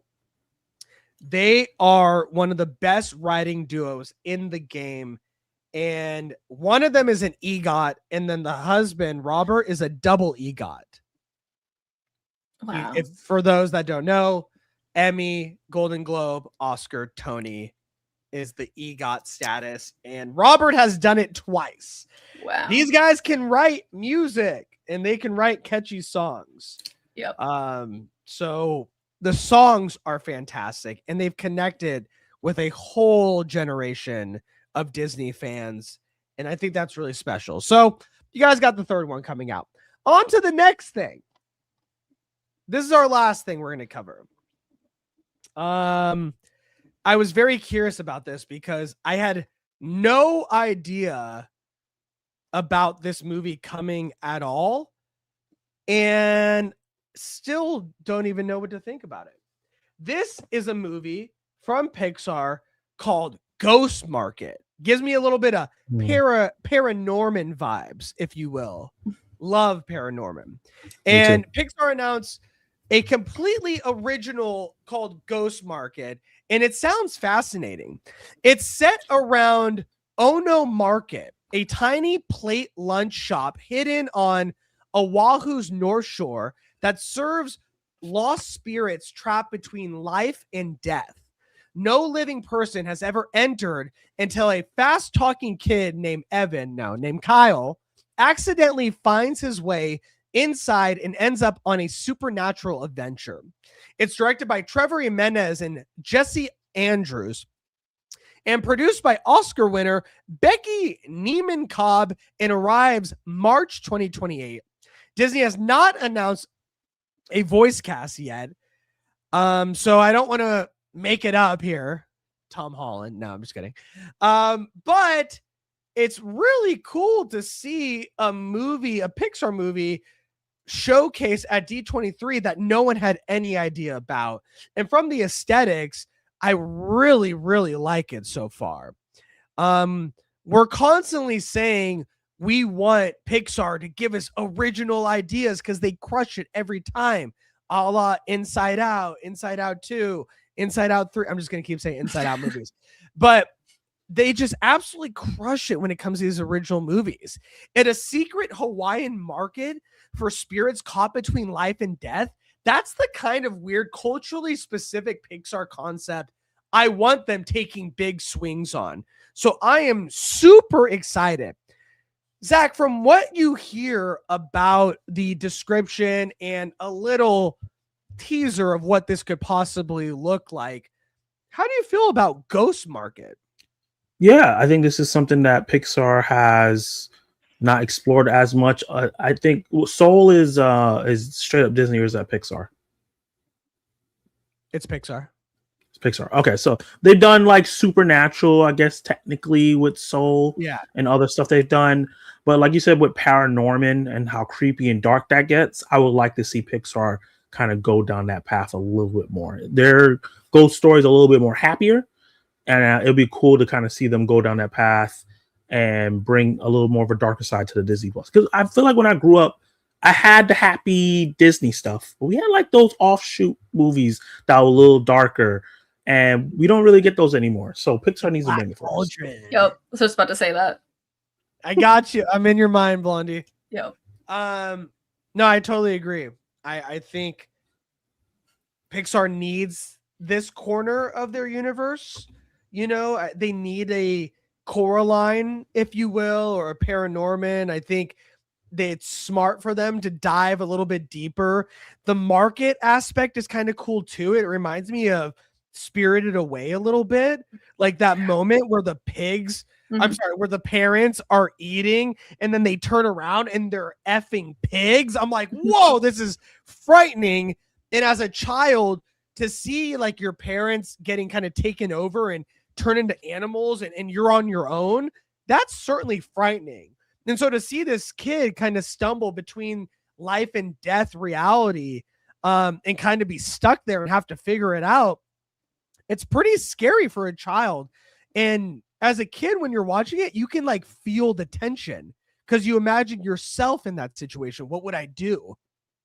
And I think this is such a great idea that Pixar really hasn't done ever in their long history of making amazing films. What do you think about this, Blondie? What do you think about Ghost Market? I was really excited because I'm a fan of anything spooky. And so when I watched it, and it felt like, I don't know, it actually felt creepy, like watching kind of the teaser for it. Like I was like, wait, this kind of feels a little bit like I should be on the edge of my seat. And I did kind of like there was a comedy aspect that they were showcasing in the teaser for it. And I'm just really excited because even just like the way it was laid out and him walking up to like the soup on the counter, I feel like that's something I would have probably done. It's just like, oh, food. And you're kind of like, no one's here. So I'm very intrigued to like see where this goes. And I think they're definitely going to bring some humor to it because I feel like it's kind of Pixar, but I really do hope they lean more on the creepier side because I would love for it to get like a more spooky, Pixar, because like sometimes it's like even like Coco is like, it was, wasn't super spooky. It was more lighthearted. And so I would love to see this one actually, be like one of those that I would go to for Halloween, like kind of just like, I'm really excited about it. And I know we had like movies, like, there's like not Disney movies, but like, Monster House and whatnot. Like I wanted to have that creepiness to it because I think Pixar can do it. And I think they could still bring their humor to it. But I know that like being an October baby, I was like so stoked. Like finally we're getting like something that looks creepy, but also has humor to it. And I really can't wait to see what the kind of the spirits look like in it and how they're going to be portray them. Cause we didn't really get like, we got a little taste of it, but we didn't get to see it. We just see this kid and he seems like he's going to be some comic relief to those scary moments, which I'm totally down for that. Yeah, no, I agree. Lean in. Yeah. Lean in on this kind of stuff, Pixar, because you've done it all. You know what I mean? And I think this is a great untapped genre that they have not leaned into. And so I think this is the perfect time to do it. So I hope they lean in. I hope it's scary. You know what I mean? Like I love animated movies that are a little bit frightening, you know, like Kubo and the Two Strings. I mean, I love that movie. Laika does it the best, really, where they lean in to making it a little bit scary for a kid to watch, like almost too much, but not too much to not watch it. Like they have such a fine line within Laika. And so, which Wildwood, I'm super excited for that to come out. I think that looks really, really good. I've been waiting for that for a while. No pun intended. But I think this is going to be hopefully their core line, their Paranorman, something weird. Let's get weird. You know what I mean? That's what Pixar should be saying. And I think they are saying it finally with this movie and they're running with it. So let us know what you guys think. Are you guys excited for Ghost Market, Pixar's new movie coming out in March 2028? Drop a comment below and let us know your guys' thoughts. I love Travis's comment. He says, screw Frozen 3. We need Frozone 3, which means we need Frozone 1 and 2 first. Yeah. Well, if you've seen how Disney treats black characters, it ain't going to happen. Yeah. I said it so you didn't have to. For sure. I wish, though. That'd be great. Or a Frozone series, please. With his like wife nagging and he just wants to be a hero and be of service to his community and be someone that other people other children look up to. Like and then you have Samuel L. as the voice. You get someone like badass as the wife. Who would be sick? Who's the one that plays Waller? You know, they're wasting her over at DC. Viola Davis. Yeah, I love her. Viola as the voice of the wife. Man, you can make a great Frozone series. RS Disney. All right, guys. You know, I was gonna go over Gatto, which is like a cat movie, and did you guys see that at all? Gatto. I saw the trailer for it in theaters the other day. It's like a Italian cat stuck in a mobster thief world kind of thing. Mark Ruffalo. Yeah, Mark Ruffalo. It's a little sillier than I expected from the first reveals of it. But I'm still interested in it. Okay. Did you get to see that at all, Blondie? I did not, but now I'm invested in this cat with the mafia. I'm like, wait, I want to watch this. I mean, it's an animal and it seems interesting, so I'm intrigued. So I will be watching it. Not a big cat person, so I think I'm good. Yeah. I mean, you know, there might be some dogs there. I don't know, but yeah, I'm not. I love cats, love dogs. Equally. Thanks, Blondie. He's like, there might be dogs. You could see it. It's okay. You never know. It's okay. I mean, I think one thing I will say, it is the filmmaking team behind Luca. Oh, and I love Luca. I think Luca is a great gay love story. Let's be honest. It is a beautiful gay love story of two boys falling in love with each other, whether Disney or Pixar wants to admit it or not. In my headcanon, it is, and I'm going to stick with that because I think it's a beautiful, beautiful story. But I think the one thing that this filmmaking crew did great was the environment. It made you feel like you were in the southern part of Italy. Like you could feel the texture of the cobblestone, the people, the coffee shop, the Vespas. Like it was such a lived in world. And to visit another part of Italy and have them show this through the adventure of a cat, Gatto, I think that's a really cool way to show another part of Italy. And I love Italy, so maybe I'm on board. All right, guys, we're going to wrap up here. I wanted to ask you guys. We covered a lot. We went a little bit over an hour, just a little bit. And I wanted to put both of you in the spotlight. Oh boy. After everything Disney showed at D23 this weekend, Marvel, Star Wars, Pixar, all of it, you get one. Blondie, what one announcement made you the most excited? Go. Oh, shoot.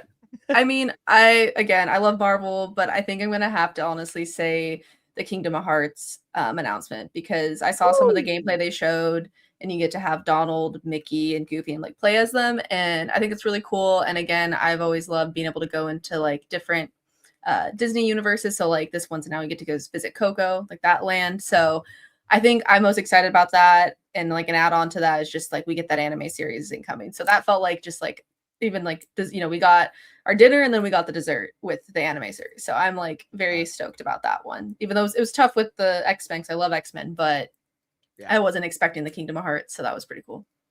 I love that. Zach, you got to choose one, my friend. See, it's easy. It's the X-Men announcement, man. See, finally getting that cast. I'm kind of sad that Charles Melton dropped out last minute, rumored to be playing Beast, but I really like the cast that they have, because I think almost not all of them, other than Inde, they're all Broadway actors, and I think that they're going to do a really good job of embodying these characters in a way that maybe traditional Hollywood actors can't, because they like to play themselves but to another level. So I'm really excited to see it where we go. And what you said about them starting from the beginning, I'm excited because we really didn't get that with the X-Men before, right? Like you talked about how there were already established X-Men and new ones were coming in. We're going to get the X-Men from the ground floor and see them evolve maybe into the characters that we know and love. And I think that's going to be more fun than them already being established and kind of having nowhere to go. I feel like that was a problem with the Fox X-Men. They were already the perfect versions of themselves. So over through each movie, it kind of was like no growth. There's no growth. Yeah, I totally felt that. Yeah, I think X-Men First Class did it a lot better. But it still wasn't, it didn't feel like comic book X-Men. You know what I mean? It gave us great parts. I mean, the Quicksilver scene in the kitchen is just like so good. Chef's kiss, like and James McAvoy is so underrated in that role as Professor X. And Fassbender. I think Fassbender is absolutely incredible. He's the better Magneto. The scene, right words. I think that scene in First Class where he is helping Eric open up his mind and show him his last memory of his mother, that you don't need to be the strongest through your pain. You can be strong through the happiness that you felt in your life. That was so beautiful. And that really showed that special relationship between Professor X and Magneto more than any other X-Men movie ever has, in that one scene alone. And I really love that movie. Give Matthew Vaughn another chance, man. That guy can make good movies. I love him. Great. All right, guys. We are going to get out of here. Oh, wait. I had to say mine. Oh, what the heck? What happened? God, I don't know if I want to end on this bad note. Oh, no, what? You just saw something? My wife just texted me some very terrible news about an actress that just died. Oh no. Is it like a big actress? Hayden Panettiere has passed away. What? Yeah. Oh, I didn't expect that at all. Mm-hmm. This is absolutely 36. Yeah. Oh my god. What the heck? So I didn't want to end on that note. Yeah, she passed away at 36. Wow. That's absolutely terrible. Terrible way to end the show. I didn't want to end on that note. It's absolutely terrible. It's shocking. This is live. Anything could happen. I do want to say my heart goes out to her family, everyone that knows her. Of course. We loved her. We grew up with her. I love Heroes. I thought Heroes was incredible, and she is one of the best parts of that show. Sorry guys, I didn't mean to give you bad news on such a great episode, but this is life. Things happen. This is live show, and I didn't want to sit on it and say nothing because this is live. Things happen unexpectedly, but from the Evan edition and everyone here, I know our hearts go out to her family and everyone that knew her. It's absolutely terrible. Yeah. Now I don't know how to end it. Should we stay here another hour and talk about we'll honor her next Sunday since this is so fresh. We'll talk about her. We'll talk about her projects that we loved, and we'll give her the proper send-off that she deserves. So just wanted to let everyone know that just happened. Absolutely awful. But we will honor her on the show in the right way. Yeah. That being said, I do want to change the mood a little bit and say that it was an absolute pleasure to have both you guys on this show and dive through D23. I did want to say something about Disney because I know the internet. And the internet does this thing where they say, oh, you're just going to eat Disney slop, whatever they give you, these big corporations, blah, blah, blah, and they're going to be super negative. And I totally get that. I do not condone many of the actions that these big companies take, but I love Disney. I have an iPhone. Like this, it's the world that we live in. So I understand a lot of people's take with the things that they don't agree with when it comes to these big corporations like Disney and the things that they do. But I think the fact remains that when it comes to Disney, most of us, if not all of us, grew up with Disney movies. We grew up with The Little Mermaid and Aladdin and Pocahontas and Mulan and all these amazing Disney movies that have a shared core memory within us. And I think that is special. So yes, while it is a huge corporation and we're going to eat the slop that they give us, I think it's ignorant to ignore the amazing memories that they've given us with our family, that with our parents taking us to see Lion King in theaters for the first time, so watching Jungle Book, I want to walk with you, you know, like all these amazing songs that we grew up with, like whether you hate them or like them, it's undeniable the impact that these Disney movies have had on us.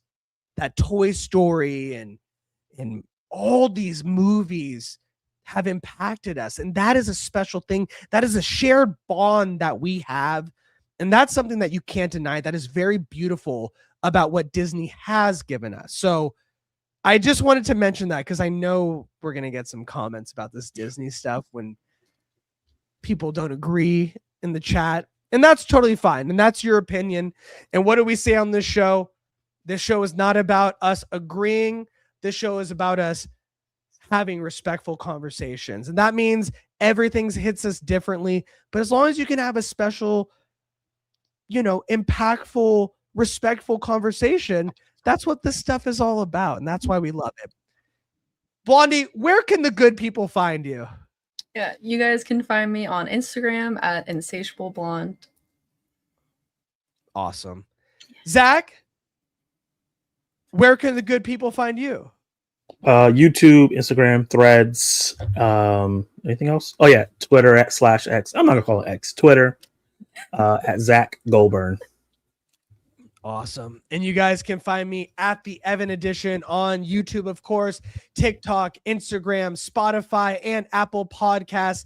Stick around. We got great people coming on. I don't have any new, this is like the first time in months I've had any interviews lined up. I'm waiting to go to GalaxyCon and get those contacts, baby. So if you see me at GalaxyCon, say hello, come up, say hi, tell me something that you love, tell me something that you didn't like, but keep it respectful, please. But I want to hear from you guys. And if you're a creative, I'm coming for you because you're getting on the show. We're interviewing you. Zach's going to do it. All right, guys. This was, it was Zach. It wasn't me. This was such a pleasure. Again, this stuff is something that we really love. And to be able to do it with you guys about D23, these exciting announcements. Mine was, sorry, Hayden. Mine was Vision Quest. I am super excited for that. That was my number one. I have to.